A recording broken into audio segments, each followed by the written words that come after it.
to the last day ហើយចាដល់ផ្ទះអ្នកគ្រូចាអញ្ចឹងពេលអ្នកគ្រូរៀបចំហើយអ្នកគ្រូជួយបើកកាមេរ៉ាផងចង់ឃើញប្រភពអ្នកគ្រូចាអត់ដែលបើកសោះចាអ្នកគ្រូមួយអៀង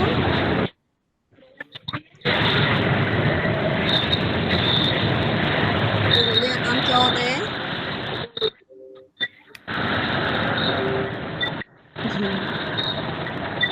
ចាលោកគ្រូអ្នកគ្រូនៅសល់អ្នកគ្រូលៀងមួយទៀតប៉ុន្តែលោកគ្រូអ្នកគ្រូផ្សេងទៀតចូលហើយចាំខ្ញុំ share screen ជូនគ្រូអ្នកគ្រូ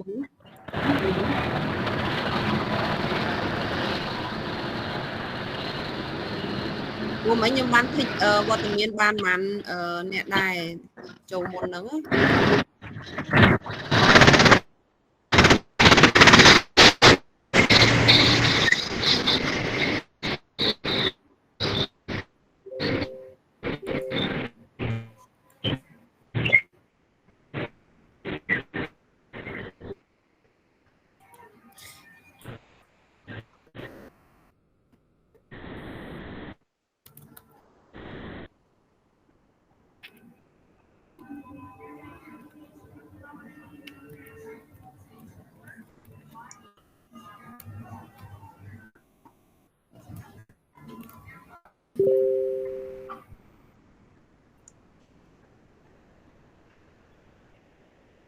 បញ្ញា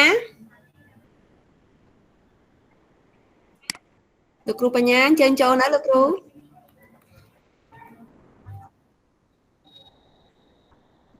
លោកគ្រូជុនបញ្ញា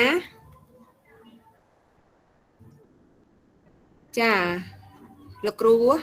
ជុនបញ្ញា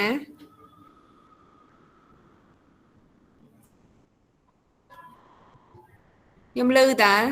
ឮចាឮហើយចាអរគុណមិញមើលអត់ឃើញចាអរគុណលោកគ្រូចាអ្នកគ្រូសុភ័ក្រខ្ញុំចេះតែហៅលោកអ្នកគ្រូសុភ័ក្រចាលោកគ្រូអៀងបានអ្នកគ្រូបានចាអ្នកគ្រូសុភាពចាអ្នកគ្រូអត់ទេចេះតែហៅអ្នកគ្រូព្រោះខ្លាចអ្នកគ្រូរត់ទៅបាត់ទៀត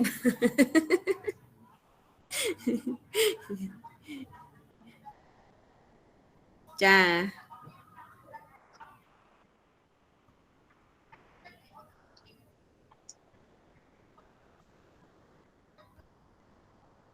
ចឹងលោកគ្រូអ្នកគ្រូបាន submit ហើយតកតងមួយ homework ចាតន់ពេលទាំងអស់ថ្ងៃនេះមានលោកគ្រូអ្នកគ្រូណាអត់តន់លើឈ្មោះហ៎ខ្ញុំคลิกហើយចាលោកគ្រូអាច scroll មើលចាបើអត់ទេខ្ញុំធ្វើដោយសារ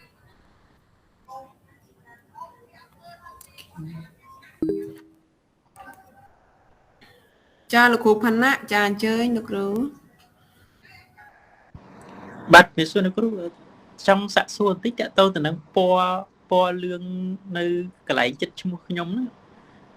homework ហើយមានលេខ1ហើយពណ៌លឿងហ្នឹងសំដៅដល់អីវិញលោកគ្រូកន្លែងណាថ្ងៃហ្នឹងមែនបាទលោកគ្រូឃើញមានឈ្មោះខ្លះគាត់លេខ1ហ្នឹងគឺមានដាក់លោកគ្រូដាក់ពណ៌គ្រូ highlight highlight ហ្នឹងដោយសារតែគាត់ submit មកម៉ោងណាខ្ញុំមានដាក់នេះ remark ចាបាទអរគុណលោកគ្រូ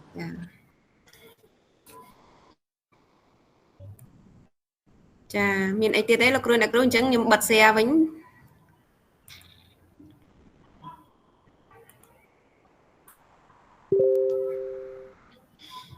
ចាលោកគ្រូអ្នកគ្រូបានរៀបចំហើយណាលោកគ្រូអ្នកគ្រូ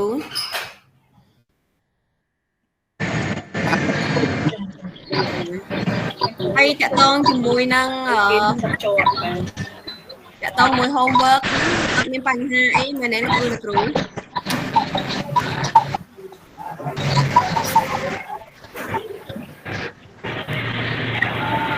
្នកគ្រូលោកគ្រូមករងដោយសារតែលើខ្យល់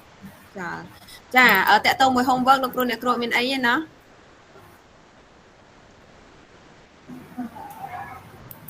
អត់អីសោះហ្មងអ្នកគ្រូអត់មានអីទេអ្នកគ្រូចាអត់អីសោះចា ព្រោះ ចាអ្នកគ្រូថ្ងៃនេះធ្វើការតាំងព្រឹកមកផងបញ្ចុះទីតាំងធ្វើ homework អ្នកគ្រូ ឲ្យធ្វើ homework គេឲ្យធ្វើតាំងពីយប់មានឲ្យធ្វើព្រឹកហ្នឹងណា អូអ្នកគ្រូតម្រាំមានចាប់ទៅដល់ផ្ទះម៉ោង 9 មកទៅ ពាក្យថាហុំ ខ្ញុំមិញទៅមកដល់ផ្ទះម៉ោង10ជាងម៉ោង10កន្លះ ដូចតែគ្នាហ្នឹង 10កន្លះហើយចៃដន្យគឺកិច្ចការងារនៅកន្លែងហ្នឹងកិច្ចការប្រដាប់នេះក៏ច្រើនដល់ពេលហើយបើអ្នកគ្រូគុណនឹង2ទៀត សុបាយលេងហ្មង 2ស្មើនឹង8អ្នកគ្រូ ចាស្មើនឹង8ចាចាលោកគ្រូអ្នក គេសុបិនឃើញ homework ទៅយប់មិញ អូសំណួរអីដែលស្រួលជាងគេលោកគ្រូអ្នកគ្រូទាំង8សំណួរអីដែលលោកគ្រូអ្នកគ្រូយល់ឃើញថាវាមានអារម្មណ៍ថាវាជ្រាបពេញបេះដូងលោកគ្រូអ្នកគ្រូជាងគេ គ្រប់សំណួរជ្រាបទាំងអស់អ្នកគ្រូមានអារម្មណ៍ថាมันមានអារម្មណ៍ថាវាពិបាកណាស់ទេប៉ុន្តែមានអារម្មណ៍ថារៀងចម្លើយទៅសេហ្នឹងទៅសេជួនកាត់សេឲ្យលុបពីវីដេអូនេះមានអារម្មណ៍ថាទៅសេដូចជាមិនត្រូវ មើលទៅដូចជាសំសំហ៎លោកគ្រូចា ឆ្លើយសំណួរទី1ចង់ចូលទៅសំណួរទី2ឆ្លើយសំណួរទី3ចង់ចូលទៅទី1 ចាឃើញលោកគ្រូអ្នកគ្រូចាព្រោះដោយសារសំណួរហ្នឹងបើនិយាយចាំទៅយើងរៀបតាម Bloom ណាពេលដែលរៀបតាម Bloom យើងគិតពីខ្ញុំកាត់អា level 1ចេញហើយអញ្ចឹងវាតាំងពីចុះមកដល់វិភាគចា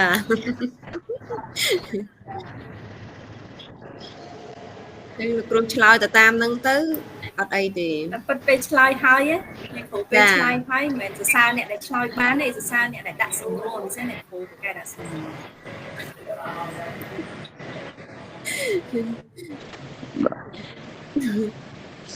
សំណួរមួយមកមេរៀននិយាយទៅនៅក្នុងសំណួរមួយហ្នឹងវាមានរឿងដែលត្រូវយើងយល់យើងដឹងនឹងខុសៗគ្នា ចា បាទអញ្ចឹង12មេរៀនហ្នឹងគឺវាជា12រឿងហ្មងយើងមិនអាចអធិស្ឋានដូចថារៀនមេរៀនទី1អត់មើលមេរៀនទី2ម្លងទៅមើលមេរៀនទី3ទី4ទេអញ្ចឹង ចា អ្វីដែលយើងរៀននៅក្នុងសប្តាហ៍កន្លងសប្តាហ៍នេះហ្នឹងគឺមានសាច់រឿង12រឿងខុសៗគ្នាអញ្ចឹង ចា ហើយជីវិតពិតហ្នឹងយើងធ្លាប់ឮយើងធ្លាប់ដឹងក៏តែដល់ពេលចងក្រងជាមេរៀនជាសំណួរនឹងចម្លើយអាហ្នឹងវាជារឿងផ្សេង ចាលោកគ្រូ បាទហ្នឹងសម្រាប់ខ្ញុំឯណាគ្រូ ចាលោកគ្រូត្រឹមត្រូវអញ្ចឹងបានសំណួរទី8ហ្នឹងទុកជូនលោកគ្រូអ្នកគ្រូសរុបហ្នឹងចាព្រោះដោយសារទស្សនៈជួនកាលយើងទទួលបានដូចគ្នាមេរៀនដូចគ្នាឯកសារដូចគ្នាចាយើងចែកម្លែកអីមកក្នុងក្រុមដូចគ្នាប៉ុន្តែទស្សនៈនៃការយល់ឃើញរបស់យើងមិនប្រកបថាដូចគ្នាទេតែក្នុងអត្ថន័យតែមួយអីចឹងប៉ុន្តែការយល់របស់យើងវាអាចការដែលយើងប្រើទៅអត្ថន័យមិនដូចគ្នាទាំងស្រុងទេវាអាស្រ័យទៅលើការយល់ឃើញរបស់លោកគ្រូអ្នកគ្រូចាចាអរគុណច្រើនលោកគ្រូអ្នកគ្រូអញ្ចឹងលោកគ្រូអ្នកគ្រូអាចចាប់ផ្ដើមបានទេដោយសារតែយើងថ្ងៃនេះយើងមាន7ក្រុមសម្រាប់យើងធ្វើ reflection ដូចជំរាបជូនលោកគ្រូអ្នកគ្រូអញ្ចឹងក្នុងមួយក្រុមមានពេល7នាទីចាហើយពេលហើយយើងសល់ម៉ោងចុងក្រោយ session ចុងក្រោយគឺយើងប្រឡងបញ្ចប់តែម្ដងអញ្ចឹងវាជាឱកាសដែរលោកគ្រូចប់ម៉ោងប៉ុន្មានលោកគ្រូអាចសម្រាកបាន submit មុនប្រឡងប៉ុន្មានទីអ្នកគ្រូ60នាទីលោកគ្រូដោយសារយើង1 credit អញ្ចឹង1 credit គឺ at least 1 ម៉ោងត្រូវតែ1ម៉ោងចាបើ2 credit 1ម៉ោងកន្លះទៅ2ម៉ោង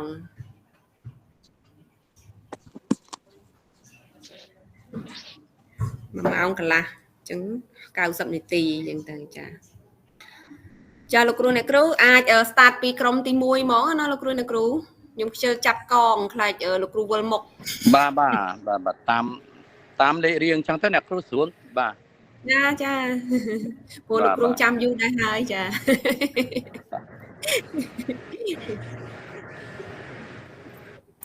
អ្នកគ្រូមានលោកគ្រូម្នាក់គាត់ថាគាត់ចូលអត់បាន លោកគ្រូណាចូលអត់បាន អញ្ចឹងក្រុមទី 1 ចាលោកគ្រូក្រុមទី 1 លោកគ្រូសុកជាគាត់បើកកម្មវិធីបើកវេទនកាល មិញឃើញគាត់ចូលមកវិញហើយលោកគ្រូសុជីចា អត់មានចេញណាអ្នកគ្រូនៅចូលអ្នកគ្រូតែអត់បាយ ចា ស្លាយអ្នកគ្រូចាំ ចាលោកគ្រូចាអ្នកគ្រូសុភ័ក្រ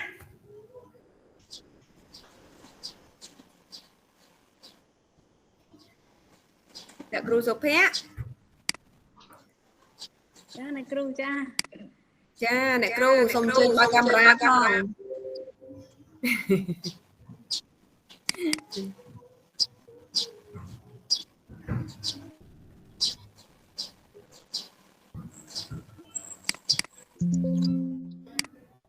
ចាអញ្ចឹងតកតងជាមួយនឹងពេលវេលាលោកគ្រូអ្នកគ្រូតាមក្រុមអាចជួយគ្រប់គ្រងពេលវេលាតាមក្រុមនីមួយៗមានពេល7នាទី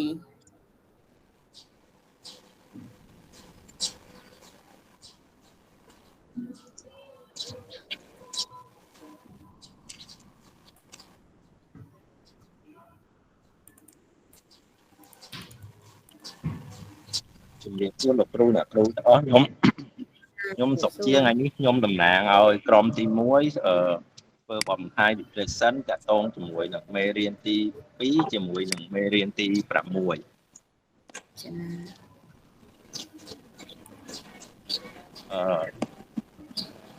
តាក់ទងជាមួយមេរៀនទី2មេរៀនទី2ខ្ញុំដកស្រង់ច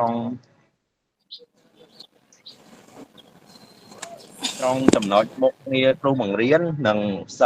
ក្រុមសិលធម៌វិជ្ជាជីវៈអញ្ចឹងមុខងារគ្រូបង្រៀនបែងចែកជា2ទីទូទៅគឺការបង្ហាត់បង្រៀនចំណេះដឹងទូទៅនិងចំណេះដឹងឯកទេសនិងការអប់រំបុគ្គលិកលក្ខណៈរបស់សិស្សអញ្ចឹងការមុខងាររបស់គ្រូបង្រៀនមិនត្រឹមតែបង្រៀនសិស្សតែមួយមុខទេគឺបង្ហាញពីការផ្ទេរចំណេះដឹងគ្រប់ជំនាញទាំងអស់ទាំង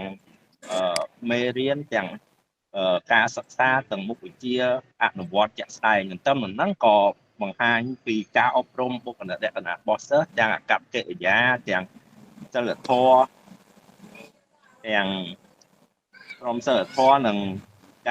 ការងារទាំងទិសដៅកំណត់ទិសដៅរបស់សិស្សទៅថ្ងៃអនាគតសិលធម៌វិជ្ជាជីវៈគ្រូបង្រៀនជាទូទៅចែកជា4ទី1គឺបង្ហាញពីការយកចិត្តទុកដាក់ហើយរក្សាសិស្សឲ្យជានិច្ចកាលធ្វើការដើម្បីប្រយោជន៍សិស្សនិងសង្គមអញ្ចឹងត្រង់ចំណុចហ្នឹងចង់និយាយទៅកាន់ថាសិស្សនិងសហការីរបស់គ្រូបង្រៀនគឺនៅក្នុងសហគមន៍ត្រូវតែមានការគោរពនិងលើកទឹកចិត្តតាមហ្នឹងក៏មានការគោរពទៅលើសហការីនិងសមាជិកអស់ដើម្បីប្រយោជន៍សិស្សអញ្ចឹងការយកចិត្តទុកដាក់ថែរក្សាសិស្សគឺស្ថិតនៅក្នុងប្រយោជន៍ជាគោលរបស់សិលធម៌វិជ្ជាជីវៈគ្រូបង្រៀនចំណុចទី2ការបង្ហាញបដិញ្ញាចូលរួមក្នុងវិជ្ជាជីវៈគ្រូបង្រៀនប្រកបដោយស្មារតីទទួលខុសត្រូវពោះtrongចំណុចនេះចង់បញ្ជាក់ថានៅក្នុងថ្នាក់រៀនគ្រូទៅចូលរួមព្រឹត្តិការណ៍ផ្សេងៗឲ្យបានទៀងទាត់ពេលវេលានិងបង្ហាញអាកប្បកិរិយារាក់ទាក់និងសប្បុរសធម៌ទៅកាន់សិស្សការគោរពសិស្សនិងសហការីនៅក្នុងថ្នាក់ក៏ក្រុមការងារទន្ទឹមនឹងក៏បង្ហាញពីគំនិតនិងទស្សនវិជ្ជាសកម្មភាពវិជ្ជាជីវៈនិងចំណេះដឹងក្រមសីលធម៌របស់គ្រូបង្រៀនថែមទៀតផងចំណុចទី3គឺបង្ហាញពីអាកប្បកិរិយាវិជ្ជមាន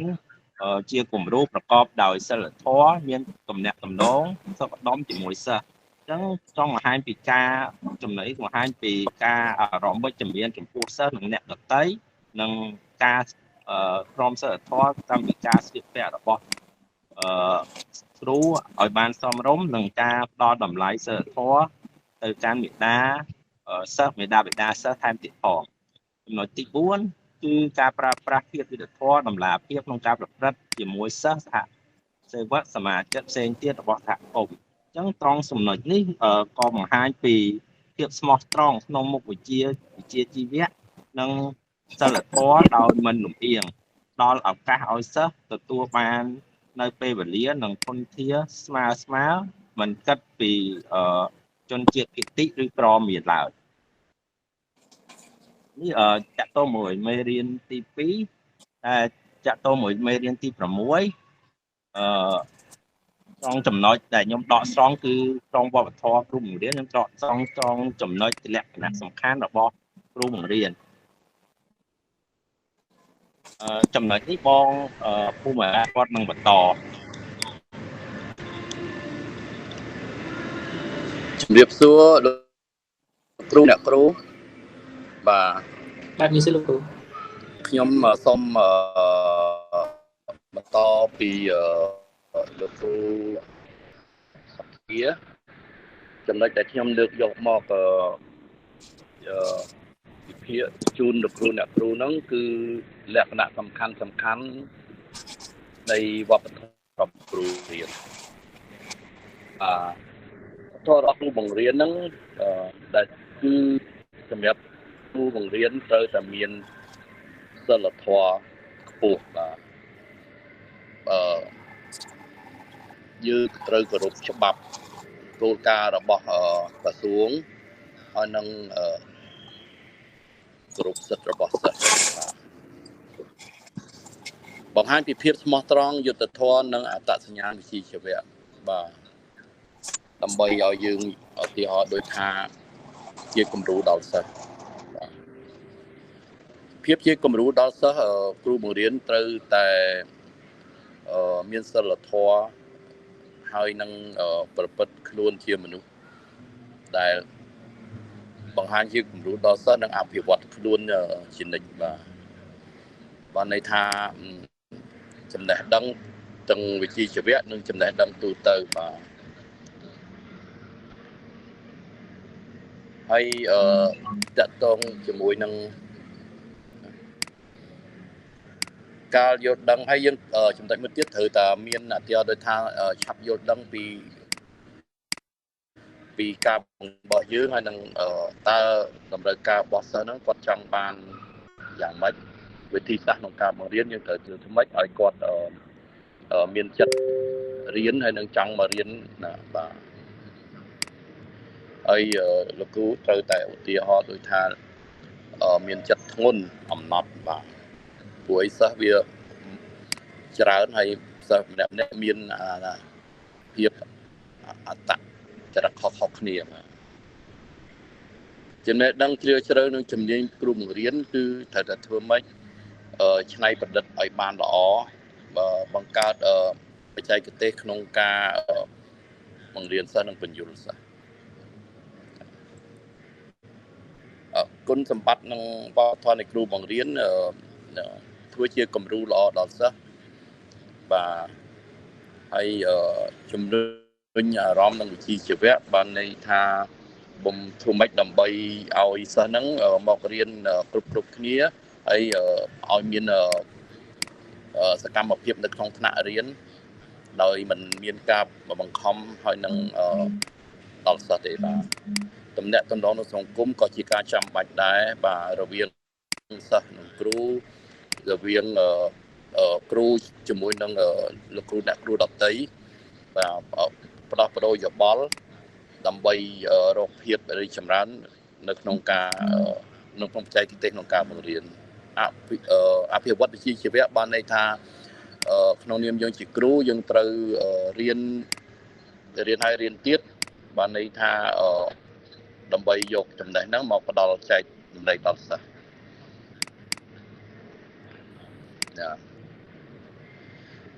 អ្វីដែល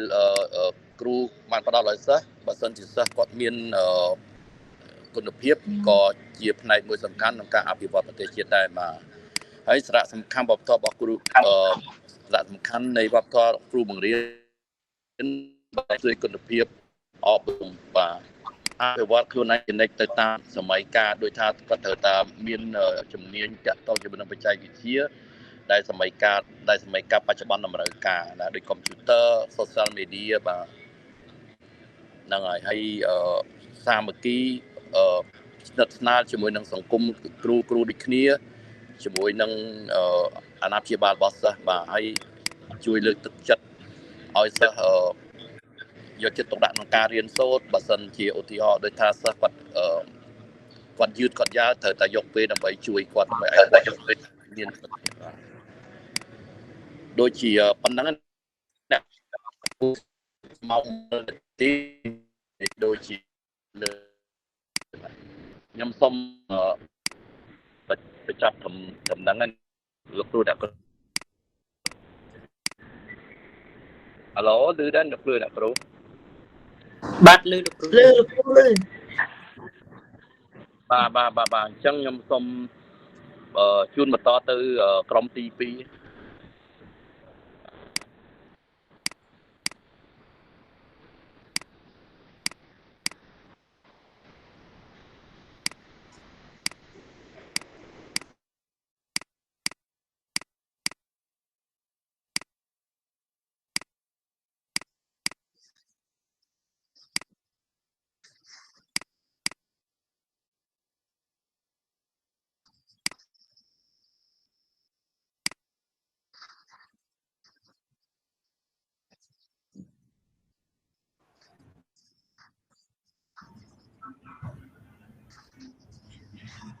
ចាអធិស្ឋានលោកគ្រូអ្នកគ្រូដែលសារមុននឹងដាច់សេវា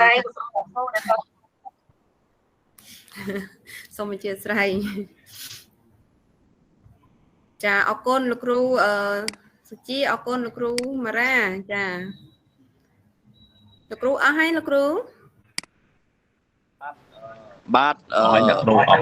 ខ្ញុំអស់ហើយខ្ញុំអស់ហើយ7នាទីអ្នកគ្រូចាអរគុណច្រើនលោកគ្រូចាដោយសារអធិស្ឋានមុននឹងខ្ញុំដាច់សេវាចាអរគុណលោកគ្រូអ្នកគ្រូចាអញ្ចឹងលោកគ្រូអ្នកគ្រូ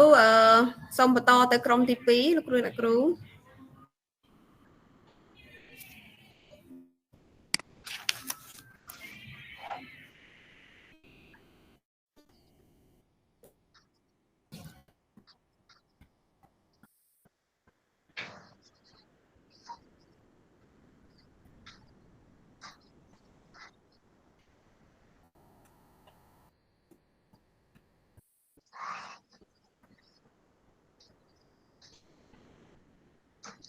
អ្នកគ្រូវូចលៀងអ្នកគ្រូសុភ័ក្រ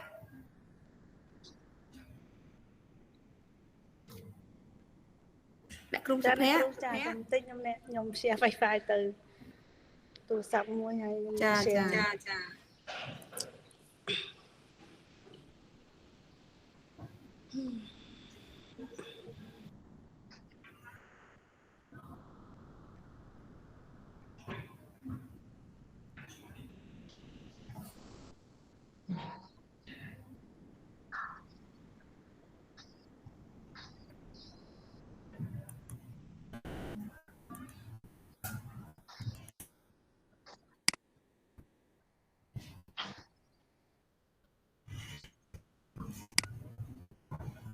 គ្រូអត់ឮភាសាអ្នកគ្រូអត់ឮគាត់ដោយសារគាត់អត់តន់ឃើញធ្វើអីហងព្រោះអ្នកគ្រូវូចលៀងទុំចូលមកមិញ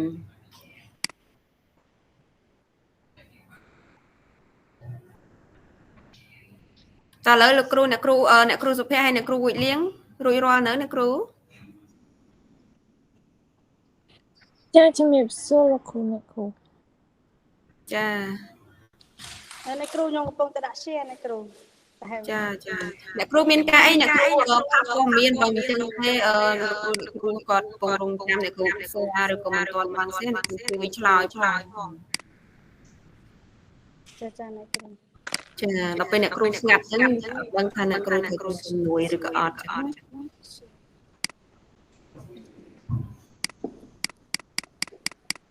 ហើយអ្នកគ្រូពេលហើយជួយបើកកាមេរ៉ាផងព្រោះខ្ញុំស្នើសូមអ្នកគ្រូតាំងពីម្សិលមិញដល់ថ្ងៃហ្នឹងហើយ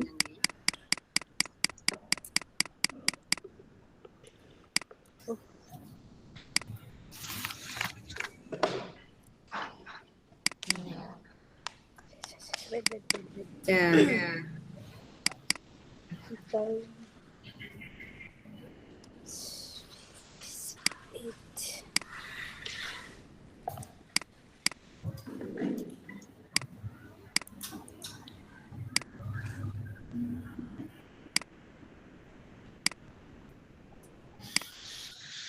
គ្រូបានឃើញ slide ខ្ញុំនៅនេះគ្រូ ចាទទួលបានអ្នកគ្រូអ្នកគ្រូអធិស្ឋានអ្នកគ្រូជនភិនីមិនមែននេះណាអ្នកគ្រូ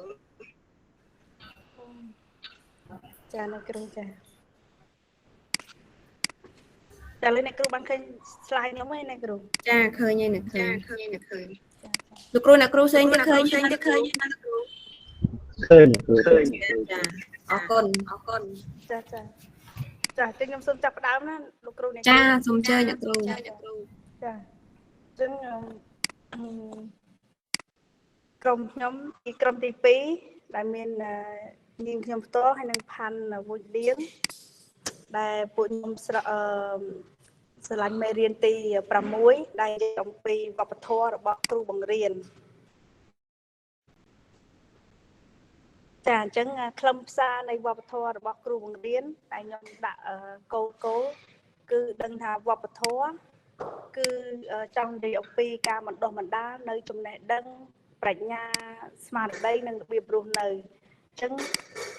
ធម្មតាពេលយើងស្ថិតនៅក្នុងប្រទេសមួយរបស់យើងជាបុគ្គលម្នាក់យើងតែងតែមានវប្បធម៌រៀងៗខ្លួនដែលយើងតែងតែមានទម្លាប់ធ្វើតាមហើយនឹងការរស់នៅទាំង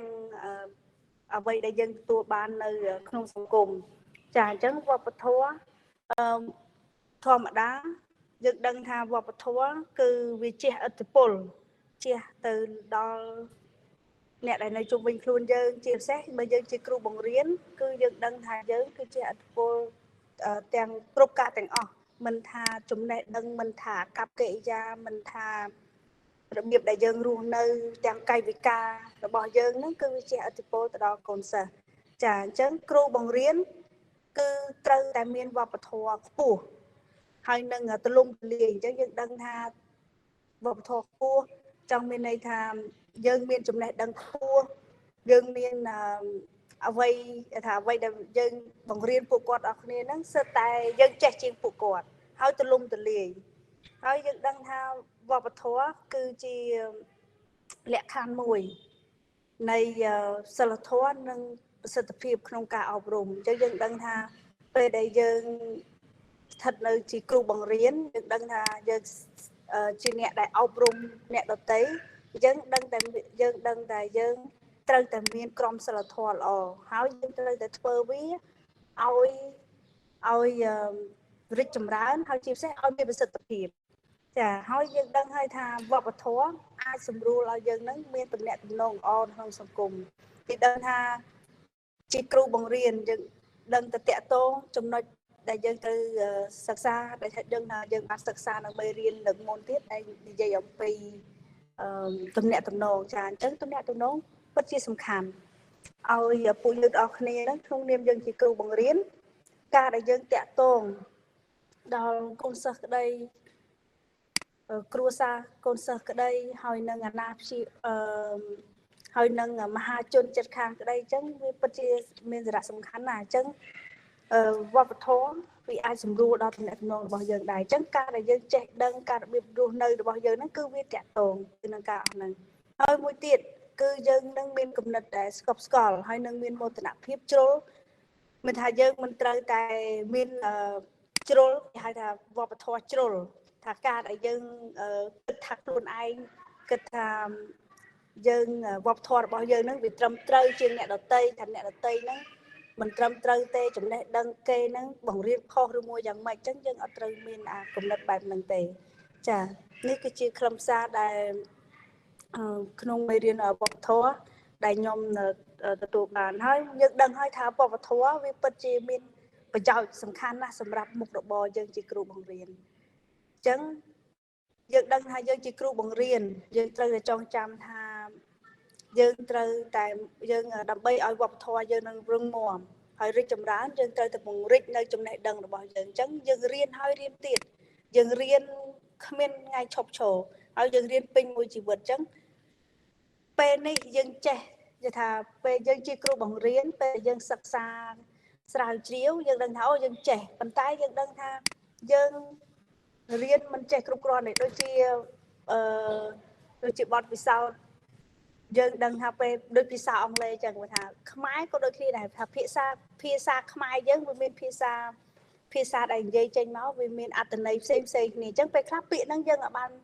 ពាក្យហ្នឹងយើងចេះសັບតាពាក្យថ្មីមួយទៀតដែលចេញមកយើងអត់ដឹងថាមានអត្ថន័យទេអញ្ចឹងហើយយើងរៀនរហូតអញ្ចឹងយើងជាគ្រូបង្រៀនយើងត្រូវតែពង្រីកនៅចំណេះដឹងរបស់យើងដែលមានហើយគឺយើងត្រូវតែមានថា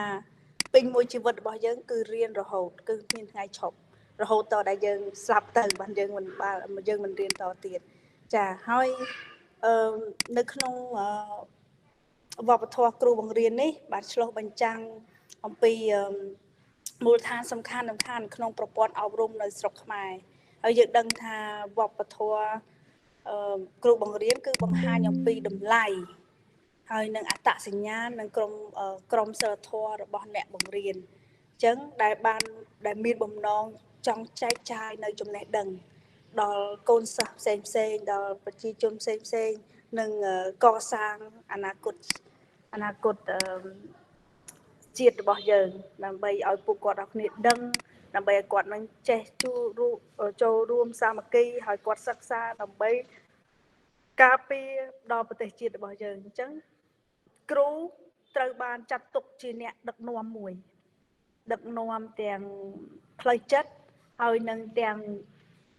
ខាងចំណេះដឹងវិជ្ជាតែដែលហើយយើងដឹងថាទាំងអស់នេះនៅបរិបទនៅស្រុកខ្មែររបស់យើងដឹងហើយថាគ្រូសំខាន់ណាស់គេថាគ្រូជាអ្នកនាំផ្លូវហើយពេលដូចយើងដឹងហើយថាយើងជាគ្រូបង្រៀនគេจะបានមានមនុស្សជាច្រើនដែលតែនិយាយថាបើសិនជាកូនសិស្សនឹងវាខូចគេថាការមកពីកូនសិស្សនឹងរៀនមិនចេះគេថាមកពីគ្រូខ្ញុំវាវង្វេងដែរហើយបើសិនជាកូនសិស្សនឹងចេះឬមួយល្អគេថាមកពីពូជពងចាតែកូនសិស្សនឹងខូចមកពីគ្រូអញ្ចឹងនេះគឺជាពាក្យមតិមួយដែលអាណាព្យាបាលតែងតែនិយាយមកកាន់សាលាចាអញ្ចឹងយើងដឹងហើយថាយើងជាអ្នកនាំជាគ្រូបង្រៀនគេចាត់ទុកជាអ្នកដឹកនាំមួយដើម្បីពួកគាត់អរគ្នាថាដឹកនាំទាំងការប្រដៅគាត់ផងដឹកនាំឲ្យគាត់នឹងទទួលបានការសិក្សានិងចំណេះដឹងផ្សេងពីគ្រូបង្រៀនអញ្ចឹងវប្បធម៌គ្រូបង្រៀនដែលយើងការអនុវត្តវប្បធម៌គ្រូបង្រៀនបង្ហាញនៅចំពោះអ្វីខ្លះគឺស្មារតីទទួលខុសត្រូវចាអញ្ចឹងយើងត្រូវតែ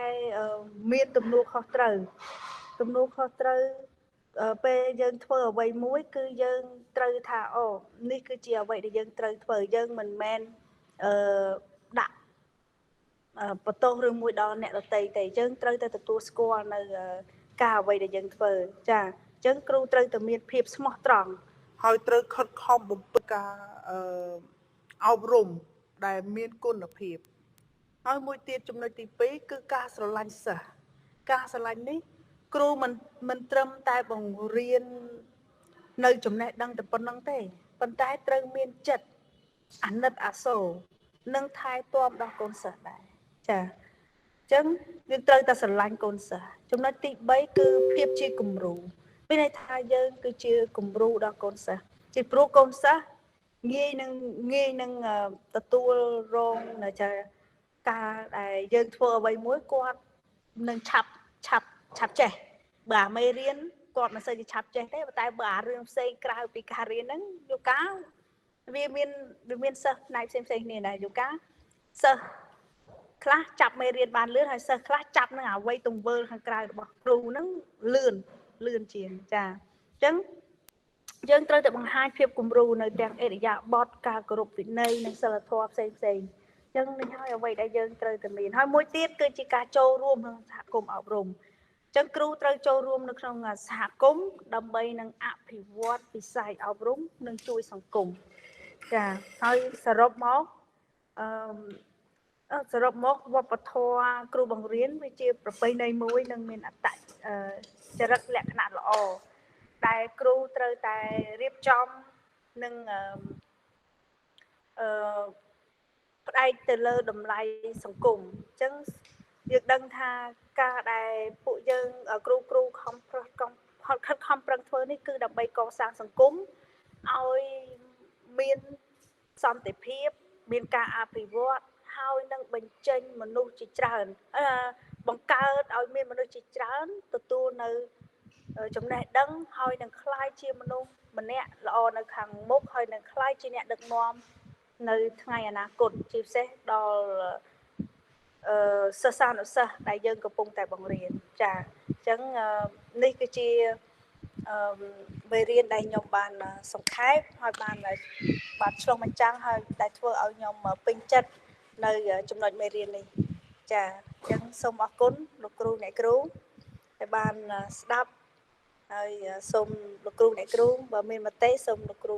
អ្នកគ្រូអាចសួរឬមួយអាចផ្ដល់ជាមតិដល់នេះខ្ញុំបានចាសូមអរគុណអ្នកគ្រូលោកគ្រូចាអរគុណអ្នកគ្រូចាអ្នកគ្រូបានភាសាជាមួយក្រុមហើយបានភាសាជាមួយអ្នកគ្រូវិទ្យាអត់ចាគាត់ឲ្យខ្ញុំធ្វើអញ្ចឹងណាអ្នកគ្រូតំណាងក្រុមចាអរគុណ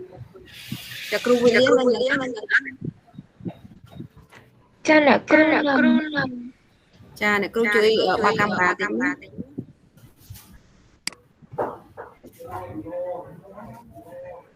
សូមចាំបន្តិចសិនចាដើម្បីនេះយើងមកគ្នាចាមុខស្អាតចឹងតួបង្ហាញឲ្យច្រើនតិចអ្នកគ្រូតែអញ្ចឹងគេអត់ស្គាល់ទេចាអរគុណច្រើនអ្នកគ្រូចាអញ្ចឹងអរគុណមានជាចម្ងល់អីទេពេលតែគាត់បង្ហាញព្រោះដោយសារដោយលោកគ្រូក្រុមទី1ដែរច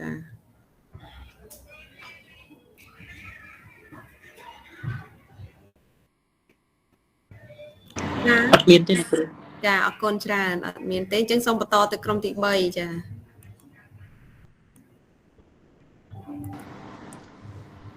បាទជំរាបសួរលោកគ្រូអធិស្ឋានខ្ញុំដៃម្ខាងកាន់ទូរស័ព្ទទេសារទូរស័ព្ទអត់ផងចាអត់អីលោកគ្រូតាមស្រួលសម្រាប់ក្រុមទី3ខ្ញុំដោយសារដំបូងឡើយសមាជិកមាន3នាក់មានអ្នកគ្រូសុភាពមួយទៀតតែដោយសារតែដកវត្តមានអ្នកគ្រូសុភាពទៅជួយលោកគ្រូរដ្ឋាអញ្ចឹងឥឡូវនេះនៅតែ2អ្នកទេខ្ញុំហើយនឹងលោកគ្រូរាវីចាតែឡែកការធ្វើបទបង្ហាញ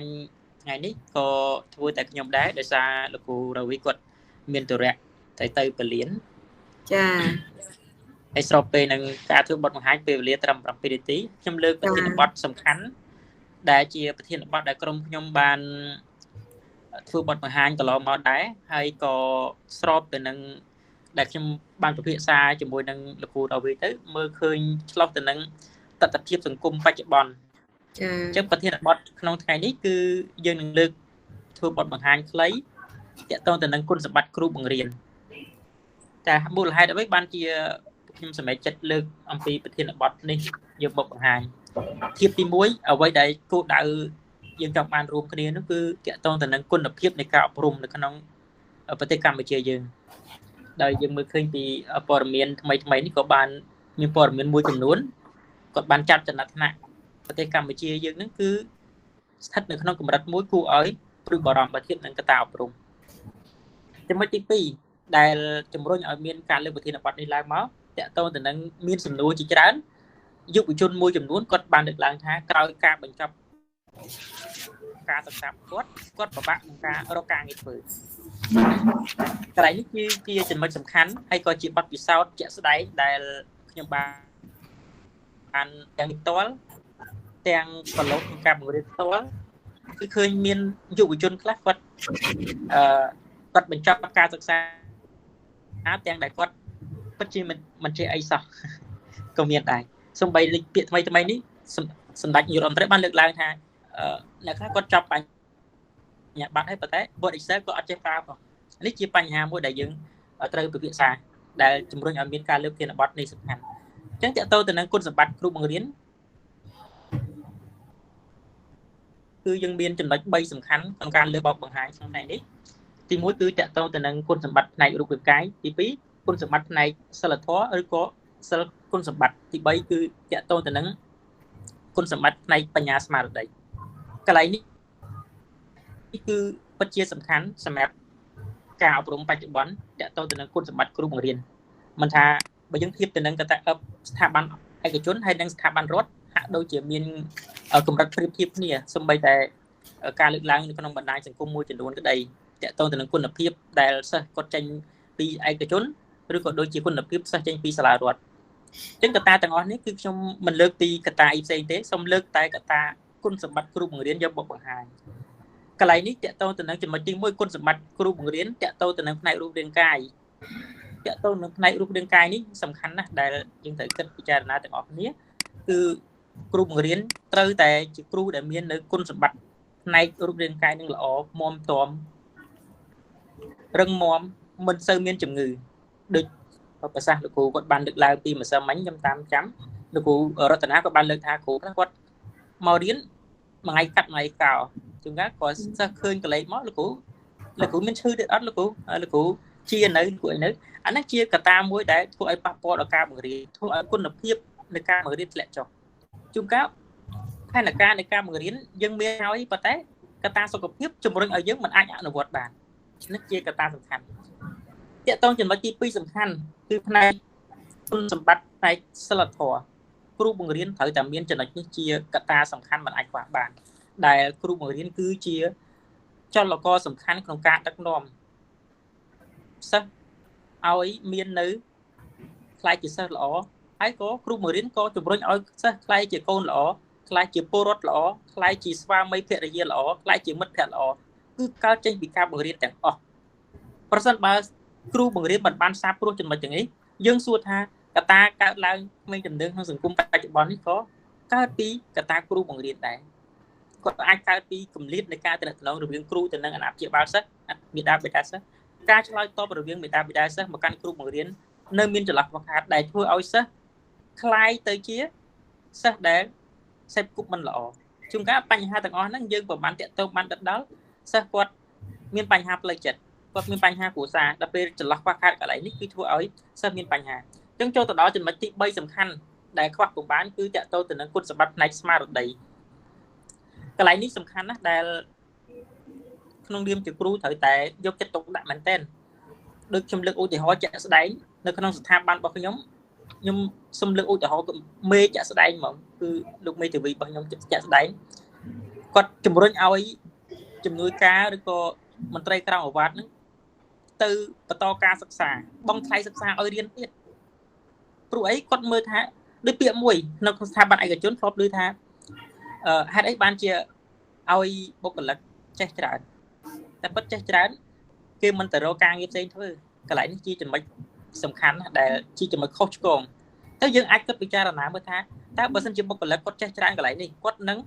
បម្រើការងារកន្លែងនេះឲ្យបានរីកចម្រើនអញ្ចឹងយើងសួរថាតើបុគ្គលិកនេះទោះគាត់មិនចេះច្រើនក៏ដោយតើសួរថាគាត់ធ្វើការងារជាមួយយើងរហូតមែនទេអត់ទេ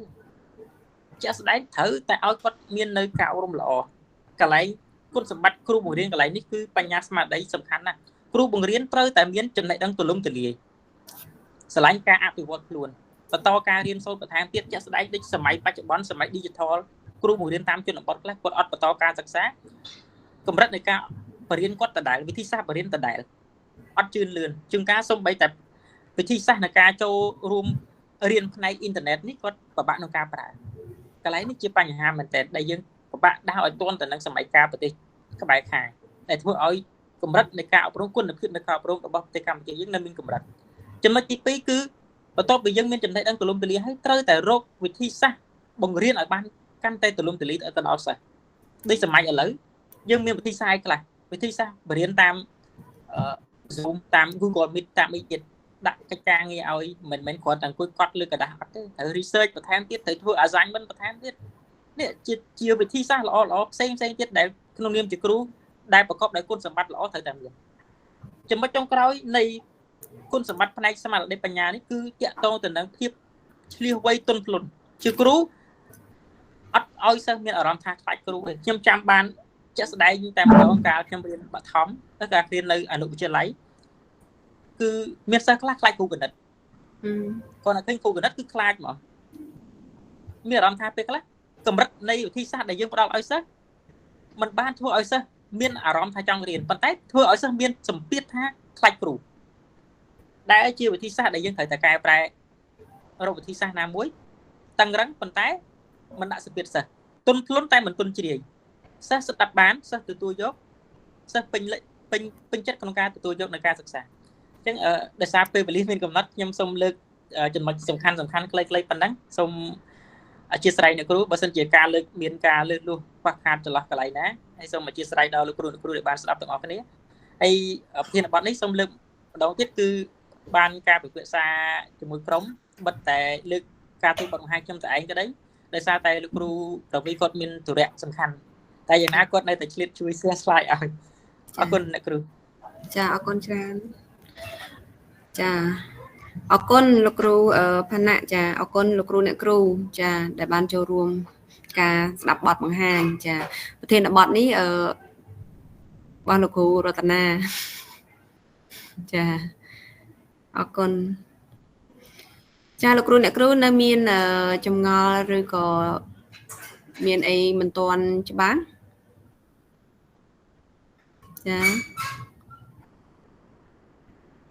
ចាអ្នកគ្រូស្រស់អ្នកគ្រូសុភាពលោកគ្រូគីម៉េងគ្រូសម្បត្តិអត់មានទេណាគ្រូគាត់បកស្រាយគ្រូចាលោកគ្រូសុភីបាទអ្នកគ្រូចាចាតកតងជាមួយនឹងការធ្វើបទបង្ហាញចាទាំង3ក្រុមមិញលោកគ្រូអ្នកគ្រូទទួលបានតន់ទាំងអស់គ្នាទេលោកគ្រូអ្នកគ្រូបើមានចម្ងល់អីអាចបញ្ជាក់បានចាអ្នកគ្រូតន់អ្នកគ្រូចាដោយសារដោយសារខ្ញុំចង់ឲ្យលោកគ្រូអ្នកគ្រូមានការអីអាចចែកម្លែកគ្នាបានបើសិនជាលក្ខណៈអត់តន់ឬក៏មានចម្ងល់អីអញ្ចឹងណាលោកគ្រូអ្នកគ្រូអញ្ចឹងបានចេះតែសួរឲ្យសួរទៀតពេលខ្លះលោកគ្រូគិតថារំខានអារម្មណ៍អីចឹងណាមិនមែនទេតែខ្លាចថាអត់តន់ឬក៏អីចឹងយើងតន់អាចត្រឡប់ទៅវិញចឹងខ្លាចលោកគ្រូអ្នកគ្រូចាប់អត់កន្លែងណាអត់តន់បានចាអ្នកគ្រូសុភាពអូខេចាឃើញស្ងាប់ដល់ក្រុមឡើងចាពួកគាត់ពងត្រៀមដែរមិញស្ងាប់ម្ដងពីរដងអីសរុបទៅចូល3ដងអីចាអរគុណច្រើនគ្រូផាណៈម្ដងទៀតចាអញ្ចឹងបើសិនជាអត់មានទេសូមបញ្ចប់ក្រុមលោកគ្រូផាណៈបន្តទៅលោកគ្រូរដ្ឋាហើយនិងអ្នកគ្រូសុភាពចាសូមគោរពអញ្ជើញចាសូមជម្រាបសួរអ្នកគ្រូនិងលោកគ្រូអ្នកគ្រូមិត្តរួមថ្នាក់អរគ្នាចាអ្នកគ្រូបានឃើញ slide ខ្ញុំហើយអ្នកគ្រូចាឃើញហើយអ្នកគ្រូសូមដាក់ឲ្យវាធំតិចណាចាអូពេល slide នេះអញ្ចឹងអត់មានអីចាអត់ដែរសាកshare អ្នកគ្រូសូមចាំបន្តិចអត់អីទេអ្នកគ្រូតាមស្រួលរៀនបដាហ្នឹងអ្នកគ្រូ share ម្ដងពីរដងទៅអ្នកគ្រូអាចស៊ាំអីចាដាក់វាឲ្យធំអ្នកគ្រូអាចដាក់ slide show អ្នកគ្រូដាក់ slide show ទៅវាធំហីចាអញ្ចឹងអ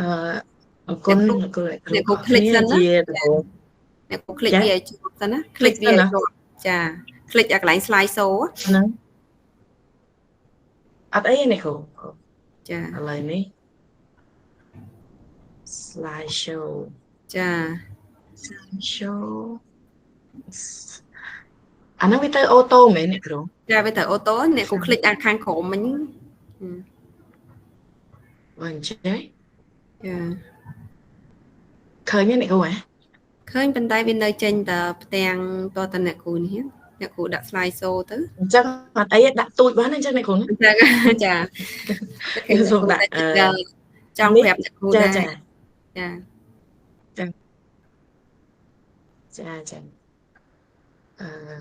ចឹងសូមបង្ហាញប៉ុណ្នេះចាហើយក៏អរគុណដល់អ្នកគ្រូទេសដែលបានបង្រៀនមុខវិជ្ជានេះចាហើយខ្ញុំក៏បានទទួលបានមេរៀនល្អចាពីមេរៀនទាំង12ដែលបានរៀនក្រុមខ្ញុំឆ្លុះបញ្ចាំងទៅលើមេរៀនទី3គុណសម្បត្តិគ្រូបង្រៀនមេរៀនទី11គុណសម្បត្តិអ្នកដឹកនាំហើយថ្ងៃនេះខ្ញុំធ្វើបទបង្ហាញម្នាក់ឯងឲ្យបានការជជែកជាមួយលោកគ្រូរដ្ឋាសម្រាប់មេរៀនគុណសម្បត្តិគ្រូបង្រៀនការឆ្លុះបញ្ចាំងថ្ងៃនេះខ្ញុំមិនបានលើកចំណុចអីច្រើនទៀតពីក្នុងមេរៀនទេតែវាជាអ្វីដែលឆ្លុះបញ្ចាំងមកខ្លួនខ្ញុំផ្ទាល់និងជាមួយនឹងក្រុមការងារក្រុមលោកគ្រូដែលធ្វើការជាមួយអំពីអ្វីដែលយើងបានរៀនហើយចង់យកទៅ apply នៅជីវិតរបស់យើងដែលធ្វើជាគ្រូបង្រៀននេះដោយគុណសម្បត្តិគ្រូបង្រៀនមាន3ចំណុចដោយលោកគ្រូគាត់បានណែនាំវិញរួចហើយខ្ញុំមិនបានបង្ហាញទៀតទេតែអ្វីដែលចង់មានចំណាប់អារម្មណ៍ឆ្លុះបញ្ចាំងទៅលើមេរៀននោះគ្រូបង្រៀនត្រូវមានកាយសម្បទាល្អគឺមានសុខភាពល្អហើយឃើញថាសប្តាហ៍នេះគឺមនុស្សមានជំងឺច្រើនមិនថាគ្រូបង្រៀនប្រជាជនធម្មតារហូតដល់សិស្សទៀតអញ្ចឹងខ្ញុំគិតថាវាជាចំណុចដែលចាប់អារម្មណ៍មួយសម្រាប់យើងជាគ្រូបង្រៀនត្រូវការយកចិត្តទុកដាក់នៅក្នុងការអប់រំខ្លួនឯងជាដំបូងមុននឹងយើងអប់រំសិស្សបានចង់ឲ្យខ្លួនឯងនឹងមានសុខភាពល្អចឹងសប្តាហ៍នេះយើងមានវិធីសាស្ត្រជាច្រើនតែដោយសារការងារផងភាពអមានញឹកផងយើងអត់បានរៀបចំពេលវេលាដើម្បីឲ្យខ្លួនយើងមានសុខភាពល្អចា៎ទាំងសម្រាប់ខ្ញុំវាខ្លះការចូលគេងហើយខ្ញុំឡើងគីឡូច្រើនដោយសារតែការងារច្រើនហត់ហើយចូលគេងយប់ញ៉ាំច្រើនទៀតអញ្ចឹងក៏សម្រាប់មេរៀននេះឥឡូវអត់តន់អីខ្ញុំនៅធ្វើកិច្ចការងារបានទោះនឿយហត់យ៉ាងណាតែថាអាយុយើងច្រើនទៅបន្តិចចាត្រូវការមានសុខភាពល្អអញ្ចឹងក្នុងចំណុចនេះទាំងថាទាំងរៀនពីខ្លួនឯងហើយនឹងផ្ដល់មេរៀនឬក៏ការទូន្មានទៅដល់សិស្សដែរព្រោះសប្តាហ៍នេះសិស្សដូចគ្នាដែរគាត់ចូលចិត្តញ៉ាំអាហារដែលជាប្រភេទអាហារអត់សូវល្អតែជ្រក់សុខខ្លះខ្ញុំក៏លេចទៅឃើញហាងកាហ្វេតូចៗស្អាតហ្នឹងកូនក្មេងខ្លះមិនទាន់គ្រប់អាយុផងក៏គាត់ញ៉ាំកាហ្វេដែរកូកាកូឡាតាំងពីទូចទៅពុកម្ដាយមានជប់លៀងអីដាក់ឲ្យកូនញ៉ាំដែរអញ្ចឹងនេះជាការខ្វះចំណេះដឹងហើយនៅបរទេសខ្លះខ្ញុំឮថាគេគឺមិនលក់ឲ្យតែម្ដងសម្រាប់អ្នកដែលអត់មានអាយុគ្រប់គ្រាន់ណាអត់មានអាយុដល់អញ្ចឹងសម្រាប់ខ្ញុំការក្រោកគេងចូលគេងហាត់ប្រាណការបរិភោគឲ្យបានត្រឹមត្រូវនិងចង់បានឲ្យសុខភាពខ្លួនឯងនឹងបានល្អប្រសើរដើម្បីអាចពេញភារកិច្ចក៏ឆ្លុះបញ្ចាំងឬក៏អាចបង្រៀនដល់សិស្សបានបើសិនជាខ្លួនខ្ញុំធ្វើអត់បានខ្ញុំក៏មិនអាចបរៀនសិស្សបានចំណុចទី2ទៅលើចំណុចទី2គឺទៅលើគុណសម្បត្តិសិលធម៌និងសិលគុណសម្បត្តិចានៅចំណុចនេះមានច្រើនមុខដែលខ្ញុំលើកឡើងលើចំណុចមួយថាចង់ឲ្យមានគុណធម៌មួយឬគុណសម្បត្តិនៅកន្លែងនេះគឺពីការគោរពម៉ោងពេលវេលាធ្វើការកន្លែងហ្នឹងក៏ដូចគ្នាដែរឥឡូវចាប់ដើមការត្រួតពិនិត្យមើលវាតម្លៃទៅលើបុគ្គលិកដែលគាត់មកធ្វើការអត់ទាន់មកហើយអញ្ចឹងខ្ញុំក៏ត្រូវតែជាមនុស្សម្នាក់ដែលទាន់ម៉ោងទាន់ពេលដើម្បីនឹងជាគំរូដល់ពួកគាត់ហើយនៅក្នុងមេរៀនដែរខ្ញុំក៏ ចាប់បានមួយកន្លែងមួយថាគ្រូមិនមែនត្រឹមតែត្រូវតន់ម៉ោងទេត្រូវតែទៅដល់មុនថ្នាក់មុនទៅដល់ថ្នាក់មុនសិស្សហើយមើលរៀបចំកន្លែងអីអញ្ចឹងសម្រាប់មុខវិជ្ជាហ្នឹងខ្ញុំគិតថាក៏អាចចែករំលែកដល់គ្រូហើយខ្លួនខ្ញុំដូចគ្នាដែរឲ្យមានវិន័យនិងរបៀបរបបខ្លួនឯងឬការគោរពម៉ោងពេលវេលាហើយមានចិត្តមានចរិតមួយដែលមើងម៉ាត់ប៉ុន្តែទុនសម្ដោះពួកខ្ញុំកាចដែរតែពេលខ្លះកូនសិស្សខ្លាចខ្ញុំចង់ឲ្យកូនសិស្សមានអារម្មណ៍ថាយើងមាននៅមេត្តាករុណាយើងមាននៅក្តីស្រឡាញ់បើចង់ឲ្យផ្ដល់ឲ្យគាត់នៅរបស់ដែលល្អមួយទៅគាត់អាចទទួលយកបានបើសិនជាគ្រាន់តែកាចហើយអត់មាននៅចិត្តសន្តោសមេត្តានេះក៏អត់ទៅសិស្សគាត់ទទួលអត់បាននឹងចំណុចចុងក្រោយនៃនេះគឺការគុណសម្បត្តិទៅលើបញ្ញាស្មារតីនេះការសិក្សាបន្តដូចលោកគ្រូក៏បានរៀបរាប់ខាងលើមិញខ្ញុំក៏បានជាថ្ងៃហ្នឹងមករៀនថែមតែក៏ពិតចោលរវល់ខ្លាំងចោលរវល់ខ្លាំងចាដើម្បីបំណងថាអាចណែនាំផ្លូវឲ្យសិស្សឬក៏លោកគ្រូគាត់មានជាជីវៈជាគ្រូបង្រៀនមួយដែលល្អប្រសើរសម្រាប់មេរៀនទី11និយាយអំពីគុណសម្បត្តិអ្នកដឹកនាំក៏ស្រដៀងគ្នាដែរនៅក្នុងនោះមានអ្នកដឹកនាំត្រូវមានសុខភាពល្អមានសមត្ថភាពហើយនេះគឺជាមេរៀនចុងក្រោយដែលខ្ញុំមើលទៅគឺជាចរិតលក្ខណៈរបស់អ្នកដឹកនាំគឺដូចជាគុណធម៌ចាមិនមែនសិលធម៌ចាគុណធម៌ចាគុណធម៌របស់អ្នកដឹកនាំវារៀងពាក់មួយទៀតអញ្ចឹងមើលទៅគូនឹងអ្នកដឹកនាំគឺមានចរិតលក្ខណៈប្រហាក់ប្រហែលនឹងស្រដៀងគ្នាសម្រាប់មេរៀននេះខ្ញុំដែរក៏ទទួលបានច្រើនដែរហើយមើលពីចំណុចខ្វះខាតរបស់ខ្លួនឯងដូចជាពេលខ្លះដាក់ការងារឲ្យបុគ្គលិកធ្វើប៉ុន្តែដែលបង្វឹកវើនគាត់អញ្ចឹងក៏បានជាចង់ឲ្យគាត់មានចំណេះដឹងខ្លះឲ្យការងារគាត់ទៅក៏អត់ដឹងធ្វើដោយរបៀបណាហើយដូចជាអ្នកដឹកនាំត្រូវរកដំណោះស្រាយឬក៏ជួយដោះស្រាយបញ្ហាដល់បុគ្គលិកតែខ្ញុំធ្លាប់បុគ្គលិកយំពេលខ្ញុំទៅវិញទៅមកច្រើនពេកអត់បានជួយគាត់ទេហើយគាត់ឲ្យគាត់ធ្វើបើដឹងថាគាត់អត់មានវិជ្ជាចំណេះថាធ្វើមិនទេតែកន្លងមកនេះជិត10ឆ្នាំជាងហ្នឹងគាត់ក៏រៀនទាំងលំបាកដោយសារមិនបានសិក្សាទេធ្វើបដាត្អូញត្អែបដាមិនចេះធ្វើទៅក៏រីកចម្រើនដែរតែដោយនឿយហត់ហើយនៅក្នុងនោះអ្នកដឹកនាំក៏ត្រូវតែមានគំនិតឆ្លៀសវៃអ្នកដឹកនាំក៏ត្រូវតែអាចប្រមាលមើលពិចារណាអីអញ្ចឹងក៏ត្រូវការគុណសម្បត្តិច្រើនណាសម្រាប់អ្នកដឹកនាំនេះហើយនៅក្នុងនោះមានដូចជាអត្តចរិតមួយចំនួនដែលល្អក្នុងនោះខ្ញុំចង់ពេញចិត្តចំណុចមួយគឺมันឆាប់ខឹងចាគឺมันឆាប់ខឹងហើយនឹងខ្ញុំរៀនយូរឆ្នាំណាតម្រាំតែបានតែនៅតែមានពេលខ្លះហើយពេលដែលយើងមិនឆាប់ខឹងយើងដល់នៅដូចថាដឹងសម្លេងកាយវិការពាក្យសម្ដីរបស់យើងទៅដល់មនុស្សអាចយល់ពីយើងថាគាត់យើងយកចិត្តទុកដាក់និងផ្ដល់តម្លៃឲ្យគាត់ចាហើយចាជាយើងមានប៉ុណ្ណេះឯងអ្នកគ្រូជាចុងក្រោយគឺជាឯកសារយោងនៃរបស់លោកគ្រូរដ្ឋាឯកសាររបស់គាត់ចាសូមអរគុណអ្នកគ្រូសម្រាប់ការចែករំលែកនៅវិជ្ជាអរគុណច្រើនចាអរគុណអ្នកគ្រូសុភាពចាអញ្ចឹងយើងឃើញថាភាពជាអ្នកដឹកនាំបើយើងនិយាយទូទៅភាពជាអ្នកដឹកនាំទូទៅមែនទេលោកគ្រូអ្នកគ្រូប៉ុន្តែពេលខ្លះយើងភ្លេចគិតថាយើងជាគ្រូបង្រៀនហ្នឹងគឺជាអ្នកដឹកនាំព្រោះសកម្មភាពយើងច្រើនដោយលោកគ្រូអ្នកគ្រូដឹងហើយដឹកនាំថ្នាក់ចាដោយអ្នកគ្រូបានលើកឡើងអញ្ចឹងមិនមែនត្រឹមតែទៅបរៀនឲ្យទាន់ម៉ោងទេត្រូវទៅដើម្បីរៀបចំថ្នាក់រៀនចា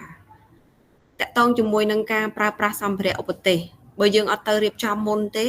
ជួនកាលពេលដែលយើងបែងចែកសិស្សធ្វើកិច្ចការហ្នឹងឧទាហរណ៍ម៉ោងហ្នឹងត្រូវបែងចែកសិស្សធ្វើពិសោធន៍ស្រាប់តែពេលទៅដល់ឧបករណ៍ពិសោធន៍អត់ដឹងនៅណាអញ្ចឹងវាធ្វើឲ្យប៉ះពាល់ដល់សកម្មភាពបរិញ្ញាបត្ររបស់យើងឧទាហរណ៍ពិសោធន៍តែ1ម៉ោងទេស្រាប់តែយើងទៅដល់ម៉ោង7ទៅដល់ sẽ mong phần pi đập này tí bàn miền là tết tốt chả chẳng chia cùng rú sớ quạt màu tam là ngày tay mùi vinh tiết bà sinh chỉ dương ở ban riệp trong quay để chị xong rồi ở tết tết chẳng bị bạc từng chẳng mình được nông mê riêng con sầm bạc hay cho mùi nông nghiệp chỉ nẹt được nuông ní trong mình trong nó cũng nẹt cụ thở tay đăng piro bạc luôn ai chả con sầm bạc tu tư ha con sầm bạc ở nẹt được nuông tu tư chả tay kêu bằng riêng thở đăng pí performance and maintenance theory កន្លែងនេះសំខាន់មែនទែននៅពេលដែលគ្រូបង្រៀនយល់ពីទ្រឹស្ដី P and M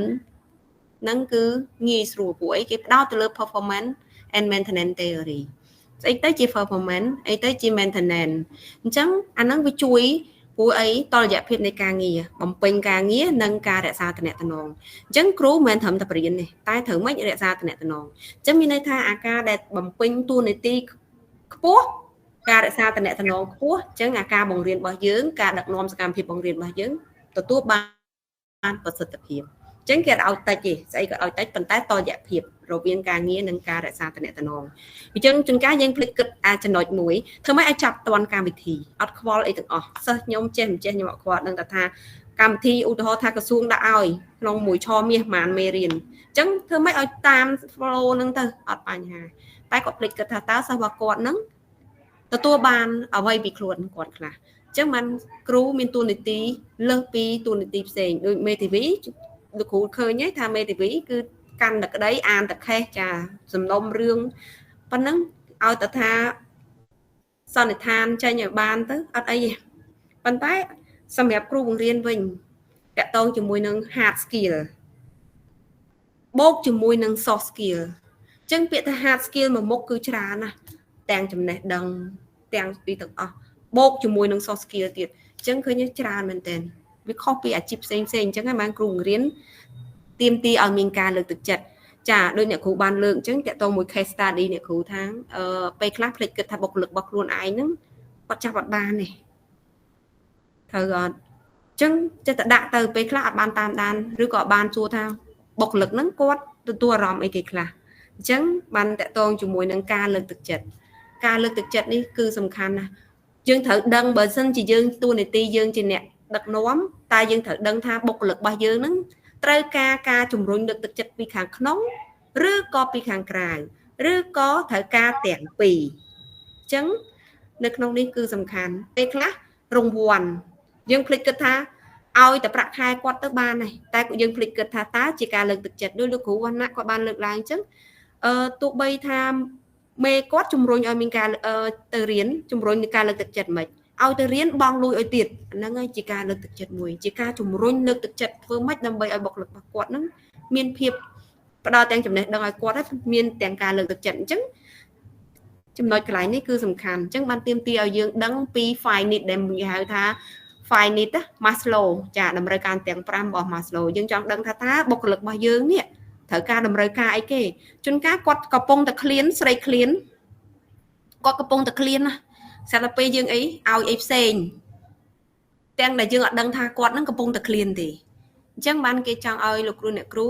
បង្រៀនសិស្សត្រូវដឹងពីអា five need ហ្នឹងជួនកាលអាតកតងជាមួយនឹងអារស់រៀននេះចាទាំងអីទាំងសម្លៀកបំពាក់ទាំងអីសពគ្រប់បែបបានជាតម្រូវការមូលដ្ឋានរបស់គាត់សុវត្ថិភាពទាំងផ្លូវចិត្តផ្លូវកាយចាការស្រឡាញ់ចាសុវត្ថិភាពទាំងអីគេមើលសន្តិសុខរបស់យើងចាសុវត្ថិភាពទៅក្នុងតំបន់របស់យើងជួបការលំបាកអីគេខ្លះជួនកាលស្រាប់តែគាត់ឆ្ងាយ10គីឡូអីទៅរួមគាត់មកដល់អាហ្នឹងក៏ជាហានិភ័យមួយដែរអញ្ចឹងបានគេឲ្យយើងសិក្សាតកតងជាមួយនឹង five need ហ្នឹងវាជួយលោកគ្រូអ្នកគ្រូផងដែរនៅកន្លែងនេះជំរុញលើកទឹកចិត្តហ្នឹងគឺសំខាន់ទោះបីលោកគ្រូអ្នកគ្រូមួយក៏ដោយការជំរុញលើកទឹកចិត្តខ្លួនឯងជំរុញលើកទឹកចិត្តសហការីជំរុញលើកទឹកចិត្តមនុស្សនៅជុំវិញខ្លួនជំរុញលើកទឹកចិត្តសិស្សมันអាចចោលបានឯកតានេះគឺជាកត្តាសំខាន់ហើយជាកត្តាចម្បងដែលលោកគ្រូអ្នកគ្រូត្រូវតែចេះលើកទឹកចិត្តខ្លួនឯងតកតងជាមួយនឹង stress management ខ្ញុំទទួលស្គាល់ថាលោកគ្រូអ្នកគ្រូពិតជាតានតឹងព្រោះដោយសារអីជីវភាពរស់នៅប្រចាំថ្ងៃរបស់យើងដឹងហើយថាយើងត្រូវការអីគេខ្លះចាអញ្ចឹងអា stress ហ្នឹងវាត្រូវតែមានណាកើតមានឡើងប៉ុន្តែធ្វើម៉េចដើម្បីយើងចេះគ្រប់គ្រងភាពតានតឹងចិត្តរបស់យើងមិនជះឥទ្ធិពលទៅឲ្យអ្នកនៅជុំវិញខ្លួនយើងចាកន្លែងនេះចាអរគុណលោកគ្រូអ្នកគ្រូខ្ញុំសូមចូលរួមប៉ុណ្នេះចា តែសារពេលវេលាចាអញ្ចឹងអាចថារៀងខ្លីៗតិចឯណាអ្នកគ្រូចាសូមអធិស្ឋានចា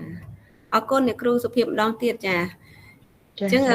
ចាក្រុមអ្នកគ្រូត្រូវបានបញ្ចប់ចាអញ្ចឹងសូមបន្តទៅលោកគ្រូអ្នកគ្រូក្រុមទី5តែម្ដងចា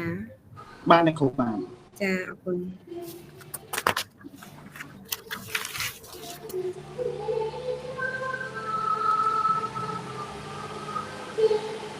ចាទៅលើហើយច្រៀងចាំសិន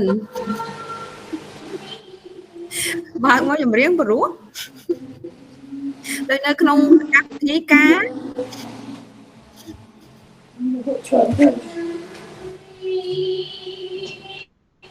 អ្នកគ្រូចាំតិចខ្ញុំ share screen អត់ទៅចាអត់អីលោកគ្រូចា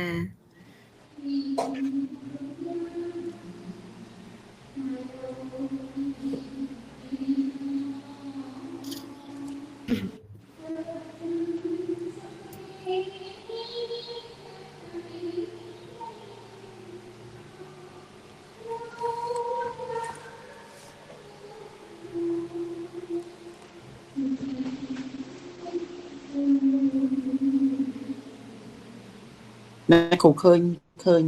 screen នេះអ្នកគ្រូឃើញ screen តែអត់ទាន់ឃើញ slide លោកគ្រូ